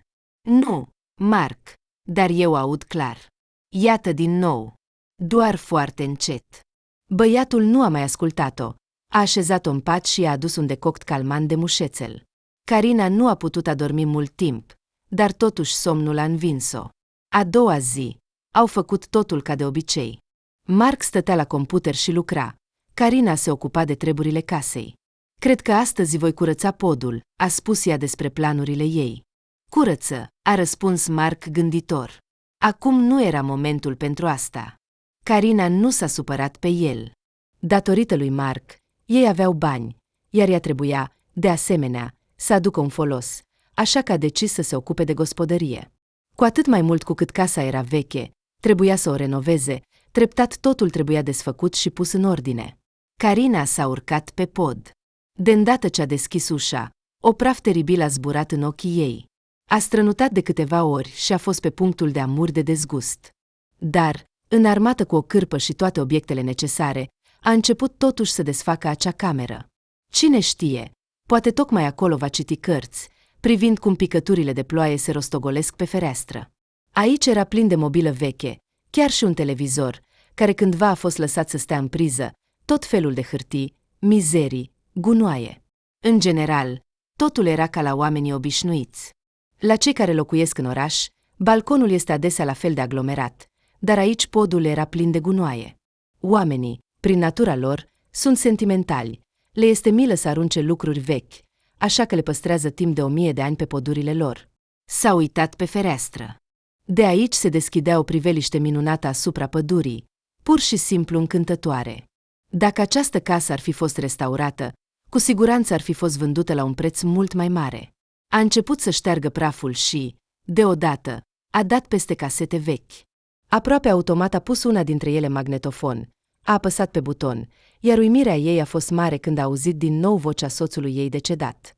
Acelea erau aceleași casete despre care el i-a vorbit cândva, pe care le-a înregistrat împreună cu prietenii, sperând să-și organizeze cândva propria formație. Probabil că tocmai ele s-au activat din întâmplare aici, de aceea se auzea vocea lui. Inventând o explicație forțată, Carina a suspinat de ușurare, căci deja începea să creadă că înnebunește. La ascultarea celei de-a doua casete, a auzit un foșnet slab undeva în colț. Carina s-a tensionat și a oprit muzica. Foșnetul s-a repetat. Cineva sau ceva se ascundea în marea de cârpe vechi. Carina, înfruntând frica, s-a apropiat încet de acel loc și a tras brusc de cearșaful rupt de sus, pregătindu-se să vadă orice. Și a văzut. Un băiat obișnuit, care ca un fulger a sărit spre fereastra podului, a spart-o și a sărit afară. Carina a strigat de groază. După câteva secunde, și-a revenit și a alergat la fereastră, pe copac, ca un țarca. Stătea un băiat murdar de aproximativ 12 ani. O ramură subțire de măr crăpat trădător sub greutatea lui. Ține-te! A strigat ea băiatului. Când Mark a venit alergând la strigăte, era deja prea târziu. Ramura s-a rupt și băiatul a căzut cu o viteză inimaginabilă. Carina a strigat din nou și a privit pe fereastră. Băiatul zăcea fără conștiință, ghemuit pe pământul acoperit cu zăpadă. Carina și Mark au coborât în grabă. Hai, trezește-te! Striga Carina. Apoi a realizat că este inutil. Mark a alergat după ea. Așa, ce avem aici? Nu-l atinge. Probabil are ceva rupt. Trebuie să chemăm ambulanța. Băiatul a deschis ochii și a gemut slab, încercând să atingă piciorul său zdrobit, care zăcea într-o poziție nenaturală. Acum voi chema ajutor. Carina s-a ridicat de pe genunchi și a alergat la vecini. Tamara Andrivna! Tamara Andrivna! Bătea ea la ușa bătrânei. Ce strici? Se revolta bătrânica. Aud tot. Ce? Din nou curățenie. Tamara Andrivna, ajută-ne, avem un băiat. A căzut și și-a rupt piciorul. Ce băiat? Slava, nu-i așa? S-a speriat bătrânica. S-a apucat de inimă, apoi a alergat repede spre curtea Carinei. Fata a început să cheme ajutorul altor vecini. Slava! A strigat Tamara, alergând spre băiat. Slava! Ce ai? Ce s-a întâmplat? A ieșit pe fereastră, a constatat Mark, examinând piciorul mutilat al sărmanului. Trebuie să chemăm ambulanța, striga Carina. De ce stați toți? Trebuie să chemăm. Care este numărul? A scos telefonul mobil, dar nu era semnal, ca în majoritatea cazurilor. Mark, aleargă, cheamă de pe computer, ai internet acolo. Nu avem ambulanță, a explicat unul dintre sătenii adunați în jur. Trebuie să așteptăm o oră și jumătate pentru cea din oraș. Trebuie să-l ajutăm noi pe băiat. Mark și unul dintre bărbați au luat băiatul în brațe și l-au dus spre casa care se afla la marginea satului. Acolo locuiește o vrăjitoare. Îl vor vindeca repede, spunea baba Tamara, mergând alături și liniștind-o pe Carina. Săracul băiat a suferit din cauza mea. Cum s-a întâmplat asta? A ajuns cumva în casa mea pe pod. Eu făceam curățenie, s-a speriat de mine, iar eu de el. Din frică a sărit pe fereastră. Oh, tu, fata cu curățenia ta, murmura nemulțumită bătrânica. A doua zi, Carina a venit să-l viziteze pe sărmanul băiat. A copt niște plăcinte delicioase și a bătut la ușa vrăjitoarei. El este încă aici, a întrebat Carina pe doctoriță. Aceasta a dat din cap, deschizând ușa de lemn. Carina l-a văzut pe Slava, care zăcea pe o cârpă cu ochii închiși. Când a auzit că cineva a intrat, s-a trezit imediat. Bună, iepuraș! A salutat Carina, apoi s-a așezat lângă el. Te cheamă Slavă, nu-i așa? Băiatul a dat din cap nesigur. Cum îți este piciorul? A întrebat Carina. Mai bine, a răspuns băiatul cu o voce fragilă. Ești flămând? A 3 zile nu am mâncat normal, a răspuns Slava, mestecând plăcinta oferită. De ce? Locuim pe stradă. Uneori mănânc ciuperci prăjite pe foc. Dacă am noroc, uneori oamenii buni ne dau puțină mâncare. Și de când locuiești pe stradă? De când am vândut această casă. Ce casă? În care locuiți voi? Carina a realizat că acesta era băiatul despre care vorbea Tamara Andrivna. Cum ai ajuns pe podul meu? A întrebat Carina. Îmi pare rău dacă ai crezut că este un fantomă care cântă. S-a scuzat Slava. Mă simt foarte dor de fratele meu. Și când a plouat, am urcat acolo ca să nu mă îmbolnăvesc. Îmi pare rău. Te rog. Carina a fost șocată de această veste. Ce ai spus? Despre fratele tău? Da, a dat din cap băiatul. Acele casete care au fost redate, acolo fratele meu cântă, de aceea le-am ascultat ca să mă simt mai bine. Vocea lui mă liniștea întotdeauna. Și în acel moment, Carina a avut o oarecare defecțiune. Soțul ei, Andrei, oare, a avut un frate adevărat tot acest timp? Sau băiatul confunda ceva? Soțul ei nu a menționat niciodată existența lui și asta era foarte ciudat, dar faptul rămânea un fapt. Pe casete era înregistrată vocea soțului ei decedat. Nu putea confunda așa ceva. Spune-mi, unde este acum fratele tău? A întrebat cu prudență Carina, înghețând de durere. El a spus că a plecat să învețe și că se va întoarce curând. Speram că așa va fi, dar au trecut ani și el nu s-a întors. Mama a strigat atât de tare când a plecat. Eram încă mic, dar mă amintesc bine. Fratele tău, el a fost soțul meu, a spus brusc Carina, uitându-se în fața lui Slava. Soțul? Băiatul s-a ridicat de pe patul său. Dar unde este? Va veni aici? Carina a fost pe punctul de a plânge. A luat băiatul de mână și a spus că, din păcate, fratele tău a murit. Băiatul s-a uitat la ea, neînțelegând cum este posibil. Nu, minți. În cele din urmă a strigat, strâmbându-se, minți. A strigat din nou și a început să plângă. La ei a alergat vrăjitoarea și a încercat să înțeleagă despre ce vorbeau, dar Slava a strigat atât de tare încât a devenit imposibil să-i explici ceva. Și ia-ți plăcintele tale drăsești. Mai bine voi fi flămând. Striga băiatul. Carina a ieșit din acea casă și ea plângând. Acasă, Marc a întâmpinat-o, îmbrățișând-o pe sărmana și întrebând-o despre motivele acestei supărări. Carina, el este încă un copil, a spus el, când a înțeles totul. Desigur, nu poate accepta imediat moartea fratelui său, căci l-a iubit atât de mult. De ce i-am spus eu despre asta? Cine m-a tras de limbă? Plângea Carina. Nu ești vinovată de moartea soțului tău, iar Slava va înțelege asta într-un fel sau altul. O convingea Marc seara aceleași zile. Carina a intrat în dormitor și a spus lui Marc: ascultă, vreau să-l adopt pe Slava. Tânărul s-a uitat la ea cu o neînțelegere neascunsă. Nu voi lăsa acest copil nefericit, pe mama alcoolică, care nici măcar nu se poate îngriji de ea însăși. O va omor de foame. Carina, ești sigură că merită să faci un astfel de pas disperat? Este o mare responsabilitate. Sunt sigură. Este o oportunitate excelentă de a-mi corecta toate greșelile. Viața, în sfârșit, mi-a oferit o a doua șansă. A început o perioadă bună pentru mine. Marc a înțeles că nu o va putea convinge și nici nu a încercat. A zâmbit pur și simplu și a dat din cap, iar Carina i-a fost recunoscătoare că au reușit să evite certurile inutile. A doua zi, au mers la vrăjitoare. Au început să-l caute pe Slava, dar nu l-au găsit nicăieri. Vrăjitoarea a spus că a fugit undeva cu piciorul rupt, se revolta Carina. Așa, Carina, liniștește-te, spunea Marc. Nu putea să plece departe. Hai să ne împărțim. Au rătăcit mult timp prin sat și, în cele din urmă, Carina a observat o femeie care zăcea pe carosabil, ca moartă. Din păcate, Carina nu s-a înșelat. Mamă, trezește-te! Sunt aici! Mama! Striga băiatul, încercând să-și trezească mama.